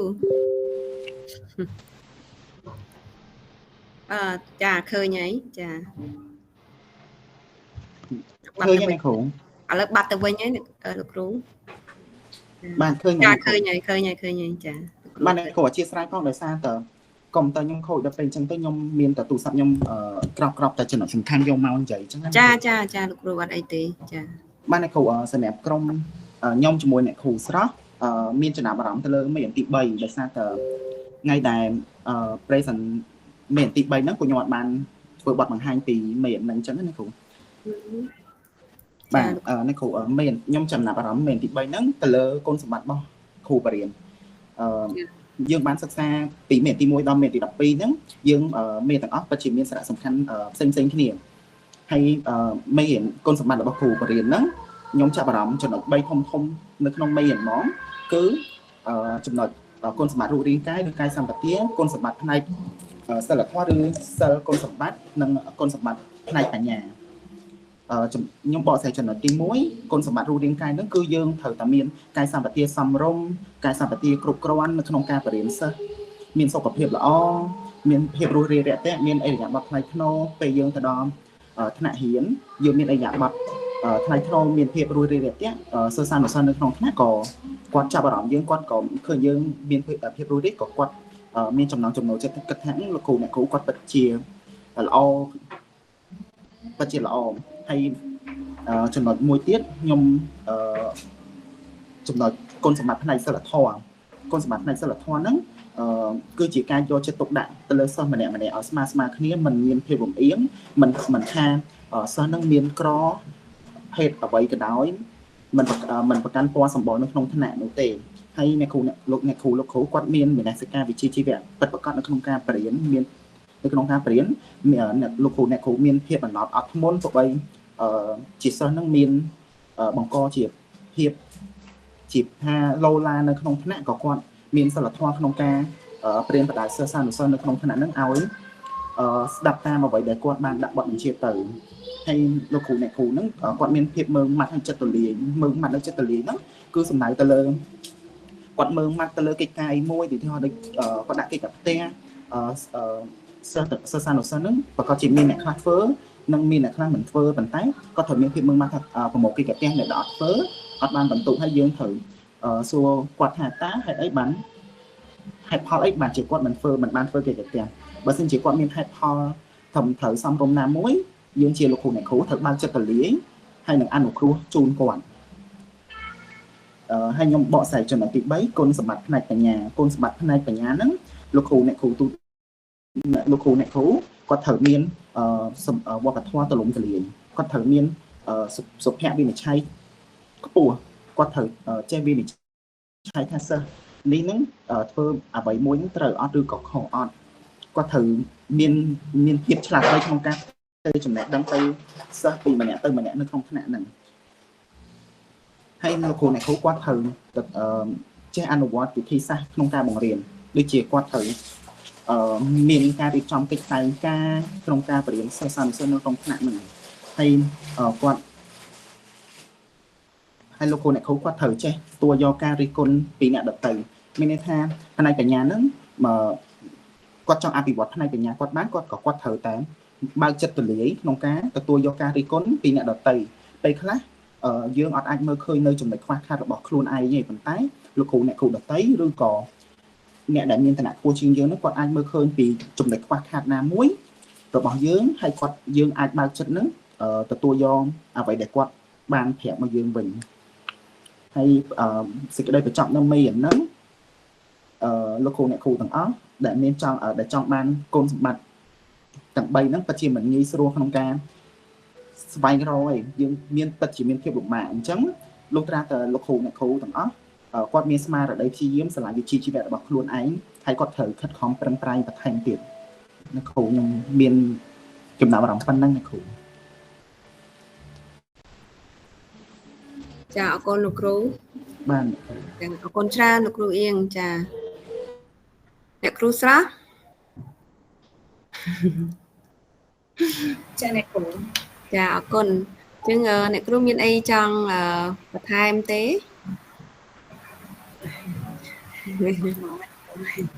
នៅសល់2នាទីខ្ញុំចាសម្រាប់ខ្ញុំដោយសារពេលខ្ញុំជជែកគ្នាចាប់អារម្មណ៍ពីវិជ្ជាឬក៏មេរៀនមួយនេះគឺវាឆ្លុះបញ្ចាំងសំខាន់មានន័យថាយើងមានគម្រោងភាពលំដាប់លំដោយក្បួនខ្នាតនៅក្នុងការអនុវត្តច្រើនបន្ទាប់ពីមានន័យថាយើងមានក្បួនធ្វើប៉ុន្តែក្បួនទាំងអស់នោះបើយើងអត់ចាប់ផ្ដើមពីខ្លួនឯងបង្កើតគុណភាពឬក៏គុណសម្បត្តិឲ្យខ្លួនឯងដំបូងទេយើងអត់មានសមត្ថភាពគ្រប់គ្រាន់នៅក្នុងការទៅអនុវត្តក្បួនច្បាប់ដែលយើងមានដែលរដ្ឋយើងមានថាបានរៀបចំសម្រាប់ភាពជាគ្រូបង្រៀនរបស់យើងបានអញ្ចឹងវាជាកត្តាសំខាន់ខ្លាំងសម្រាប់ខ្លួនខ្ញុំជាគ្រូហើយអ្នកទាំងអស់គ្នាដែលបានឈរតួនាទីជាគ្រូបង្រៀនដែរហើយមិនមែនថាតើគ្រូនៅក្នុងវិជ្ជានៅក្នុងសាលារៀនទេគឺបើយើងជាអ្នកដឹកនាំរាយគុណសម្បត្តិហ្នឹងគឺវាមានអត្ថប្រយោជន៍ទៅដល់អ្នកដឹកនាំស្ថាប័នអ្នកដឹកនាំក្រុមហ៊ុននិងការបំពេញតួនាទីទៅតាមស្ថាប័នរបស់យើងរៀងៗខ្លួននិយាយទៅពេលយើងពង្រឹងអភិវឌ្ឍខ្លួនឯងនៅគុណសម្បត្តិទាំង3ហ្នឹងហើយយើងមានលក្ខណៈគ្រប់គ្រាន់នៅក្នុងការឈានជើងចូលទៅកាន់ការអភិវឌ្ឍក្បួនខ្នាតដែលយើងមានបន្តទៀតសម្រាប់គ្រូទេដែរចា៎យើងមានតែប៉ុណ្្នឹងចាអរគុណច្រើនលោកគ្រូអ្នកគ្រូហើយដូចជំរាបជូនដែរដោយសារតែយើងនៅក្រសួងអប់រំរបស់យើងគឺយើងមានវគ្គ CPD គឺការអភិវឌ្ឍសមត្ថភាពជាប្រចាំអញ្ចឹងដោយសារខ្ញុំស្ថិតនៅក្នុងគ្រូឧទ្ទេសមួយដែរសម្រាប់ចោះជួយទៅដល់សាលារៀននៅឥឡូវយើង pilot project ហ្នឹងគឺនៅសៀមរាបយើង step 2 step camp 2អញ្ចឹងយើងបានចាប់ដើមបាន4ដងហើយចាអញ្ចឹងយើងឃើញថាអ្វីដែលគាត់ត្រូវសិក្សានោះមានតាំងពីវិធីសាស្ត្របង្រៀនថ្មី ICT ក៏យើងបាន provide ជូនគាត់ដែរអញ្ចឹងយើងឃើញថាតកតងជាមួយនឹងមុខវិជ្ជាដូចជាកុមារតូចចាដែលខ្ញុំកាន់នៅក្នុងមុខវិជ្ជាកុមារតូចអញ្ចឹងនៅក្នុងហ្នឹងគឺជួយគាត់ផ្ដោតទៅលើដឹកនាំសកម្មភាពច្រើនមែនតើហើយក៏ជួយគាត់ដែរតកតងមួយ ICT ចាដោយសារយើងដឹងថាពាក់ព័ន្ធជាមួយនឹង digital ក៏ជួយគាត់ដែរឥឡូវនេះដោយសារតែយើងមានថ្នាលអភិវឌ្ឍចាអញ្ចឹងគ្រូត្រូវតែរៀនពីអាថ្នាលនឹងទៀតចាអញ្ចឹងយើងបាន pilot បានប្រមាណ4ដងហើយអញ្ចឹងទាំងអស់យើងត្រូវproject ហ្នឹងត្រូវ100សាលាចាអញ្ចឹងយើងបានអភិវឌ្ឍយើងបានអនុវត្តបាន4ដងហើយអញ្ចឹងសង្ឃឹមថាទាំងសាលារដ្ឋក៏ដោយនៅតាមតំបន់នៅតាមខេត្តក៏ដោយចាដោយសារពួកគាត់ចុះឈ្មោះរៀនហើយនឹងសាលាឯកជនវាជាទិសដៅរួមតែមួយឯងយើងចង់ឃើញកុមារកម្ពុជារបស់យើងមានការអភិវឌ្ឍហើយធនធានដែលយើងមានហ្នឹងគឺយើងជួយគ្នាយើងអត់ប្រកាន់ថាជាសាលារដ្ឋជាសាលាឯកជនឬក៏នៅតំបន់ណាអញ្ចឹងវាទិសដៅរួមតែមួយយើងចង់ឃើញប្រទេសជាតិរបស់យើងមានធនធាននឹងដែលល្អអញ្ចឹងបានយើងសុខចិត្តយើងប្រឹងទាំងអស់គ្នាចាអញ្ចឹងសង្ឃឹមថាលោកគ្រូអ្នកគ្រូឬក៏មានវិស័យផ្សេងទៀតយើងអាចដឹងពីវិស័យទាំងអស់ហ្នឹងគឺយើងជួយជំរុញលើកទឹកចិត្តឲ្យមានការចូលរួមទាំងអស់គ្នាព្រោះដោយសារមិនមែនតែគ្រូបង្រៀនមួយមុខទេចាអាណាព្យាបាលអាជ្ញាធរចាមហាជនទូទៅចាគឺត្រូវតែជួយស្វាស្វែងជួយទាំងអស់គ្នាដើម្បីអភិវឌ្ឍប្រទេសជាតិរបស់យើងដើម្បីឲ្យកំណើននៃ ធនធានរបស់យើងនឹងកាន់តែមានភាពរីកចម្រើនជាងនឹងទៀតចាសង្ឃឹមថា10ឆ្នាំឬក៏20ឆ្នាំទៀតទោះបីយើងអាចបានដោយគេលេខ1លេខ2ក្នុងនេះប៉ុន្តែយ៉ាងហោចណាស់ក៏យើងស្ថិតនៅក្នុងគេហៅថាចំណាត់ថ្នាក់មួយដែលគេទទួលស្គាល់នៅក្នុងតំបន់អាស៊ីរបស់យើងដែរចាអរគុណលោកគ្រូអ្នកគ្រូចាចាអញ្ចឹងលោកគ្រូអ្នកគ្រូហត់ហ្នឹងមែនទេចង់សម្រាប់10នាទីសិនហើយចាំយើងចូលវិញព្រោះដោយសារយើងអង្គុយរៀងយូរដែរចាព្រោះអាចរៀងហត់ហើយចាសុំសម្រាប់10នាទីទៅចាឬក៏ម៉ោងចាម៉ោង7ថាម៉ោង7 5នាទីយើងចូលវិញចាចាបាទចាចាអរគុណអ្នកគ្រូ ចាចា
បាទជម្រាបសួរលោកគ្រូអ្នកគ្រូទាំងអស់គ្នា បាទ ជំរាបសួរគ្រូចាទៀងពេលលោកគ្រូម៉ោង 7:05 នាទីអរគុណច្រើនលោកគ្រូ ខ្សែយើងបានរៀនសិលធម៌ជាជីវៈហើយចាចាអរគុណច្រើនលោកគ្រូអ្នកគ្រូដែលបានយល់ខ្លឹមសារច្បាស់ចាព្រោះសង្ឃឹមថាលោកគ្រូអ្នកគ្រូអនុវត្តជាប្រចាំចាចាចាលោកគ្រូអ្នកគ្រូចូលមកគ្រប់គ្នានៅតំបន់12រួមទាំងខ្ញុំចានៅសល់ប្រហែលអ្នកទៀតបានមកអញ្ជើញចូលចាអញ្ចឹងលោកគ្រូអ្នកគ្រូក្រុមទី6បាទជម្រាបសួរអ្នកគ្រូ ចាចាលោកគ្រូអ្នកគ្រូក្រុមទី7 បាទជម្រាបសួរ ចាចាអរគុណលោកគ្រូចាអញ្ចឹងលោកគ្រូអាចចាប់ផ្ដើមបានលោកគ្រូក្រុមទី6អាចចាប់ផ្ដើមបានចា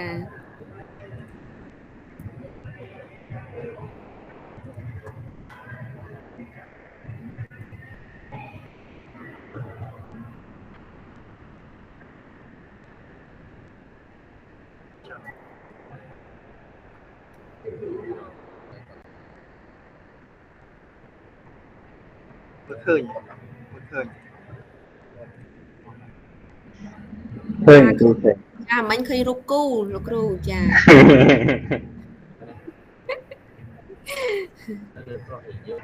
ឃើញមិញឃើញ sweet couple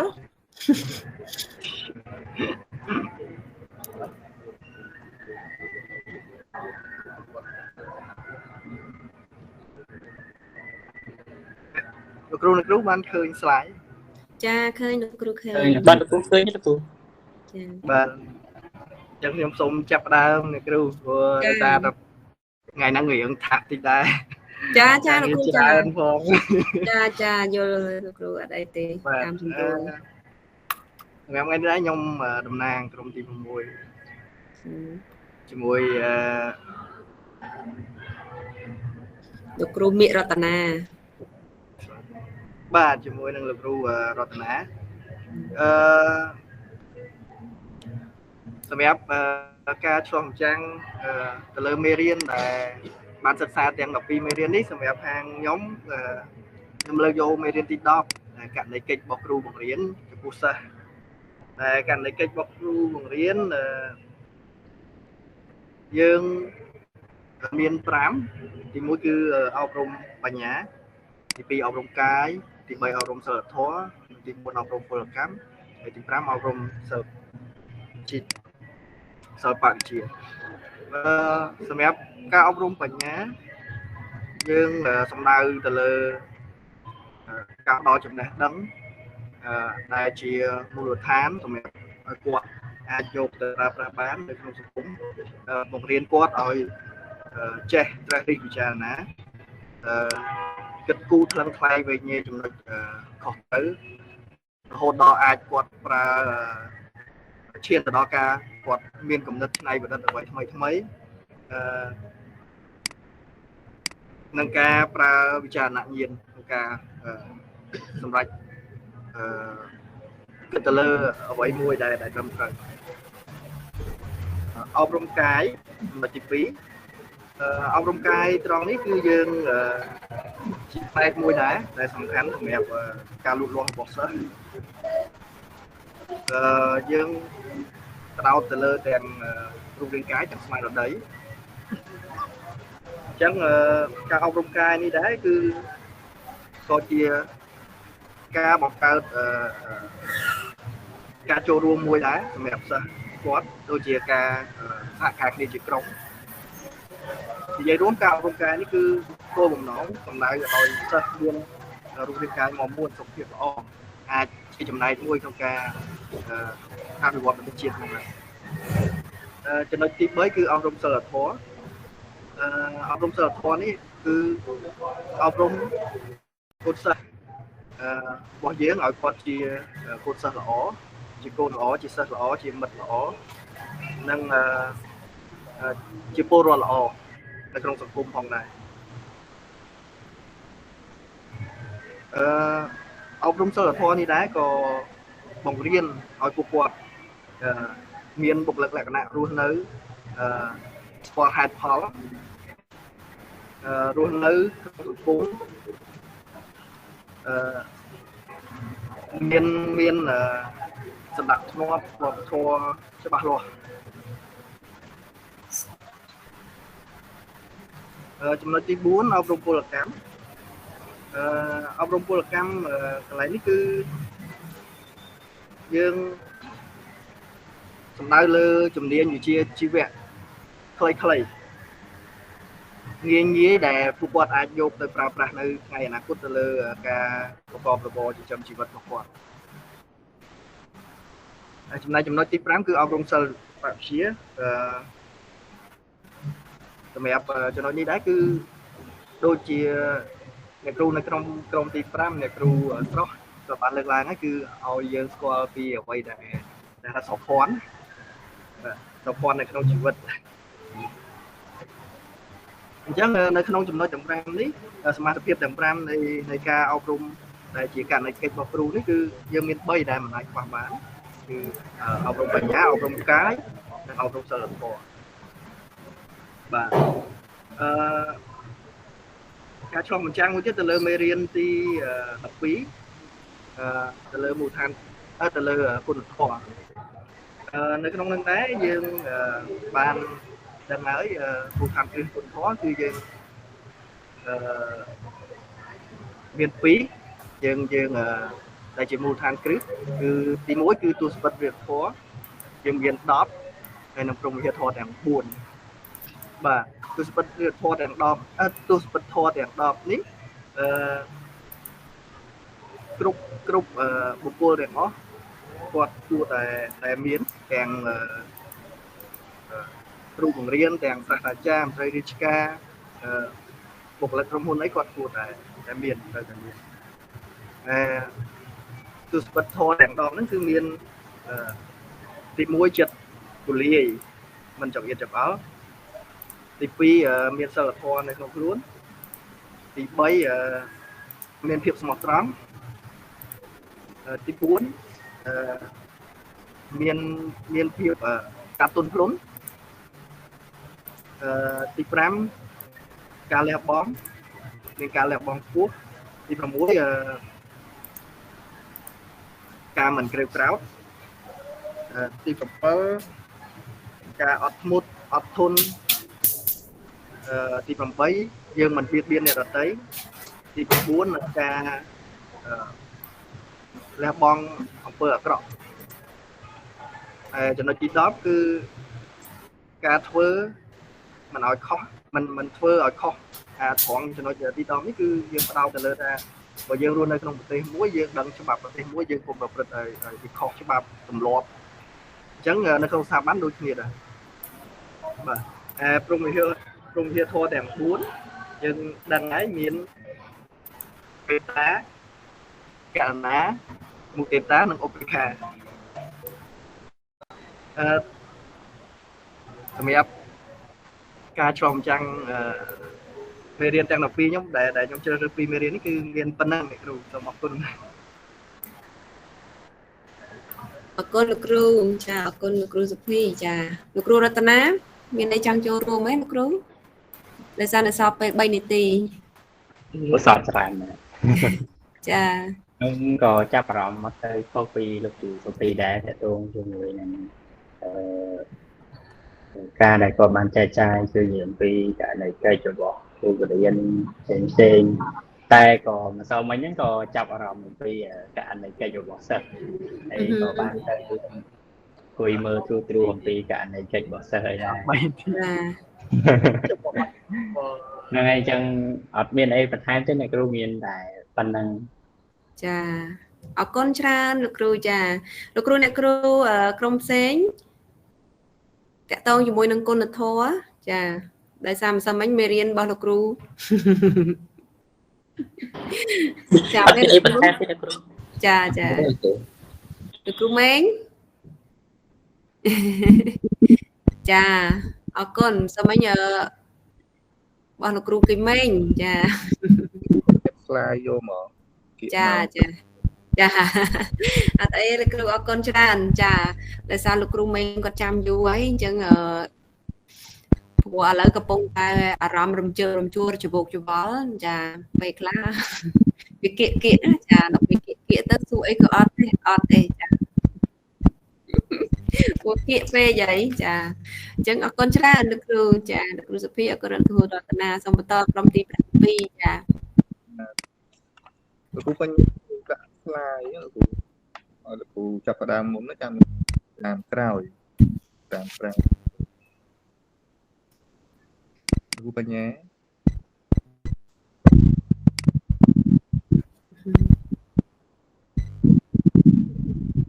ឃើញលោកគ្រូចា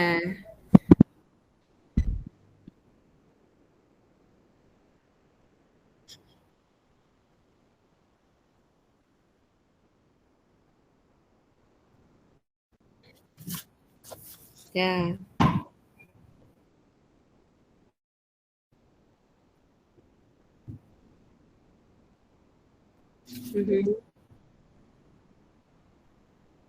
ចា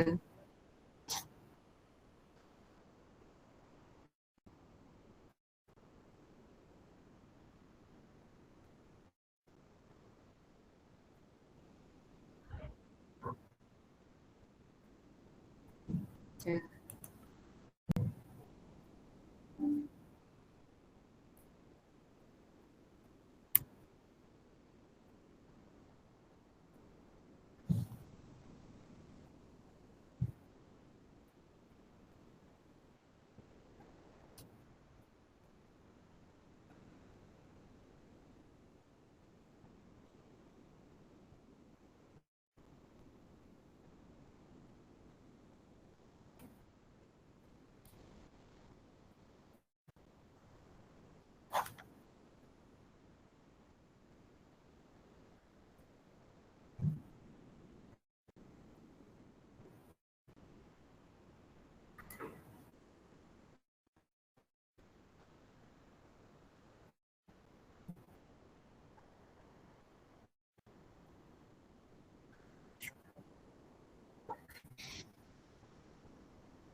Mhm.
ចាអរគុណលោកគ្រូ អរគុណចាគ្រូបែប ចា ដំបូងសូមគោរពជំរាបសួរអ្នករួតគ្រូអ្នកអរគ្នាបាទខ្ញុំពីអ្នកលោកគ្រូបញ្ញាខ្ញុំលើកយកមេរៀនគុណធម៌ហ្នឹងមកបង្ហាញដល់12មេរៀនហ្នឹងគឺគាត់តែសំខាន់ទាំងអស់អ្វីដែលយើងអត់បានគឺគុណធម៌ហ្នឹងឯងបាទពុំមនុស្សគ្រប់រូបតែតែមានគុណធម៌នៅក្នុងខ្លួនបាទជាធំអញ្ចឹងគុណធម៌ហ្នឹងបានជាខ្ញុំលើកយកចំណុចគុណធម៌មកនិយាយពួកវាមានសារៈសំខាន់ខ្លាំងទាំងក្នុងជីវភាពរស់នៅផ្ទាល់ខ្លួនទាំងសង្គមទាំងវប្បធម៌បាទទាំងសាសនាដែរគុណធម៌ជាមូលដ្ឋាននៃសុខភាពលៀបសារពាក្យថាគុណធម៌ហ្នឹងក៏ដូចជាការគោរពសេចក្តីអត់ធន់ភាពស្មោះត្រង់ទាំងអស់ហ្នឹងគឺជាឫសគល់នៃអកប្បកិរិយាល្អបើយើងមានធម៌នៅក្នុងខ្លួនហើយបាទព្រឹកពីអកប្បកិរិយារបស់យើងសម្ដីសម្ដៅរបស់យើងហ្នឹងគឺយើងនិយាយមកគឺគេគោរពគេកោតស្ញែងហើយបាទមិនមែនជាក្មេងតែពីលីអាស្រ័យទេបាទ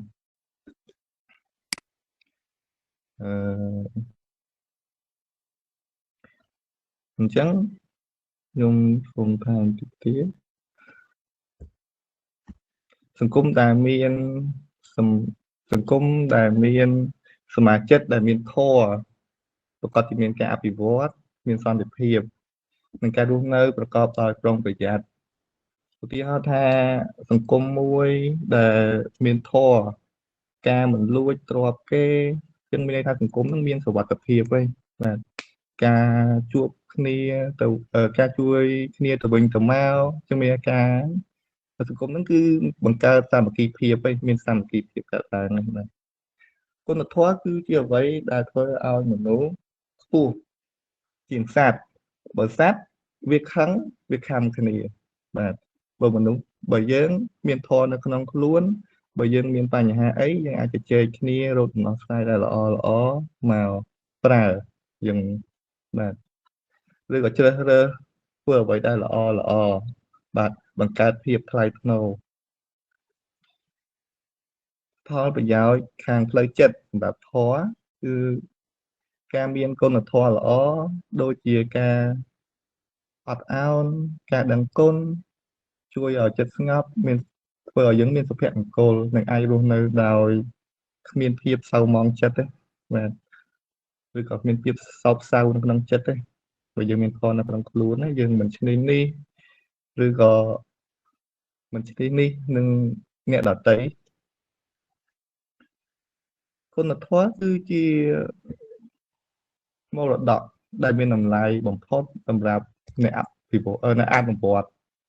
និងការបណ្ដុះបណ្ដាលដល់យុវជនជំនាន់ក្រោយដើម្បីរក្សាឲ្យសង្គមបន្តការអភិវឌ្ឍនៅគុណធម៌នឹងទៀត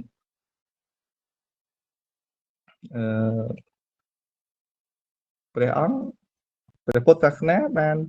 បង្រៀនឲ្យយើងមានព្រហ្មវិហារធម៌ចំនួន4មានដូចជាមេត្តាករុណាមុទិកានិងឧបេក្ខាពាក្យថាមេត្តានឹងគឺជាការស្រឡាញ់រាប់អានបាទឲ្យអ្នកដទៃនឹងមានភាពកក់ក្ដៅជាមួយយើងហើយករុណានឹងមានន័យថាការអាណិតអាសូរទៅលើអ្នកដទៃមុទិកានឹងមានន័យថាធ្វើឲ្យអ្នកដទៃនឹងសប្បាយរីករាយទាំងផ្លូវកាយទាំងផ្លូវចិត្តឧបេក្ខាមានន័យថាការតាំងចិត្តនៅកណ្ដាលមិនលំអៀងទៅលើអ្នកណាម្នាក់ទេបាទខ្ញុំសន្និដ្ឋានសរុបមកវិញពាក្យថាគុណធម៌នេះគឺជាមូលដ្ឋានសំខាន់ដើម្បីសាងជីវភាពថ្លៃថ្នូរសង្គមថ្លៃថ្នូរនិងចិត្តបរិសុទ្ធការអប់រំគុណធម៌ក៏ចាប់ផ្ដើមពីគ្រួសារសាលារៀននិងសហគមន៍ដែរគឺជាដំណើរឆ្ពោះទៅរកភាពថ្លៃថ្នូរដ៏ពិតប្រាកដបាទអញ្ចឹងចំណុចដូចនេះការលើកយកចំណុចគុណធម៌មកបកស្រាយឬក៏មកបង្ហាញថ្ងៃនេះគឺដើម្បីជំរុញឲ្យមនុស្សយល់ដឹងនិងអនុវត្តតម្លៃល្អទាំងនេះដើម្បីជួយឲ្យសង្គមខ្លួនឯងហ្នឹង ដើម្បីឲ្យខ្លួនឯងនិងសង្គមហ្នឹងឲ្យកាន់តែរីកចម្រើនទៅមុខទៀតបាទខ្ញុំមានតែប៉ុណ្្នឹងអ្នកគ្រូបាទមានកន្លែងណាខុសឆ្គងអ្នកគ្រូជួយបំពេញបន្ថែមផងហើយចាអរគុណលោកគ្រូបញ្ញាអរគុណលោកគ្រូមេងចាសម្រាប់ការធ្វើបទបង្ហាញបញ្ចប់ចាចាលោកគ្រូអ្នកគ្រូចាលោកគ្រូអ្នកគ្រូទាំងអស់គ្នាបានអ្នកគ្រូបានអ្នកគ្រូបានចាអរគុណច្រើនអញ្ចឹងដោយសារយើងម្ដងថ្ងៃនេះយើងម៉ោង 7:30 នាទីយើងនឹងចាប់ផ្ដើមប្រឡងចាអញ្ចឹងអរគុណច្រើនលោកគ្រូអ្នកគ្រូថ្ងៃនេះយើងអាចគ្រប់គ្រងពេលវេលាបានចាអញ្ចឹងយើងត្រៀមហើយអញ្ចឹងបានចាអញ្ចឹងលោកគ្រូអ្នកគ្រូពេលប្រឡងសូមបើកកាមេរ៉ាទាំងអស់គ្នាចាចាអញ្ចឹងដូចយើងនៅក្នុងខ្លះអញ្ចឹងណានៅក្នុងថ្នាក់រៀនអញ្ចឹងចាលើកមកពីចុងបានអត់ទេគ្រូចាលើកមកពីចុងបានអត់អ្នកគ្រូសុំសួរមួយចាអញ្ជើញលោកគ្រូ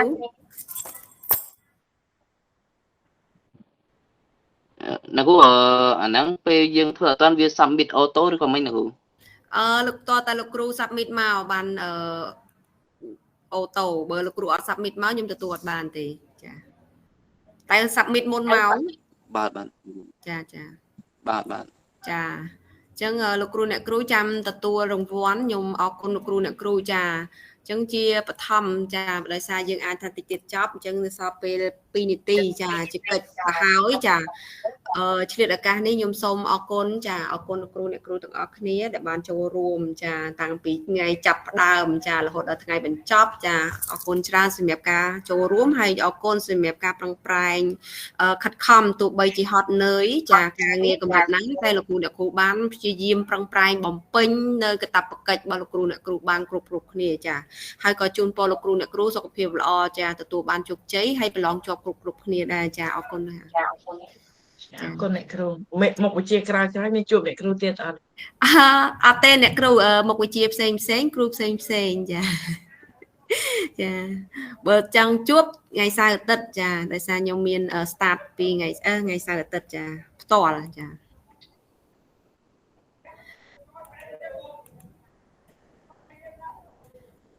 លោកគ្រូអ្នកគ្រូចាំខ្ញុំតម្លាក់ចូលលោកគ្រូអ្នកគ្រូអាចចូលទៅមើល Telegram ខ្ញុំខ្លាចដាក់ចូលក្នុង link នេះខ្លាចលោកគ្រូអ្នកគ្រូបើកទៅពិបាកអត់ចេញអញ្ចឹងកុំឲ្យខាតពេលលោកគ្រូអ្នកគ្រូអញ្ចឹងខ្ញុំតម្លាក់ជូនតែម្ដងចាលោកគ្រូអ្នកគ្រូឃើញខ្ញុំតម្លាក់ចូលក្នុង Telegram ហ៎ link ឃើញអ្នកគ្រូឃើញចាអញ្ចឹងលោកគ្រូអ្នកគ្រូអាច start បានអត់អីទេគ្រាន់លោកគ្រូអ្នកគ្រូជួយបើកកាមេរ៉ាទាំងអស់គ្នាចា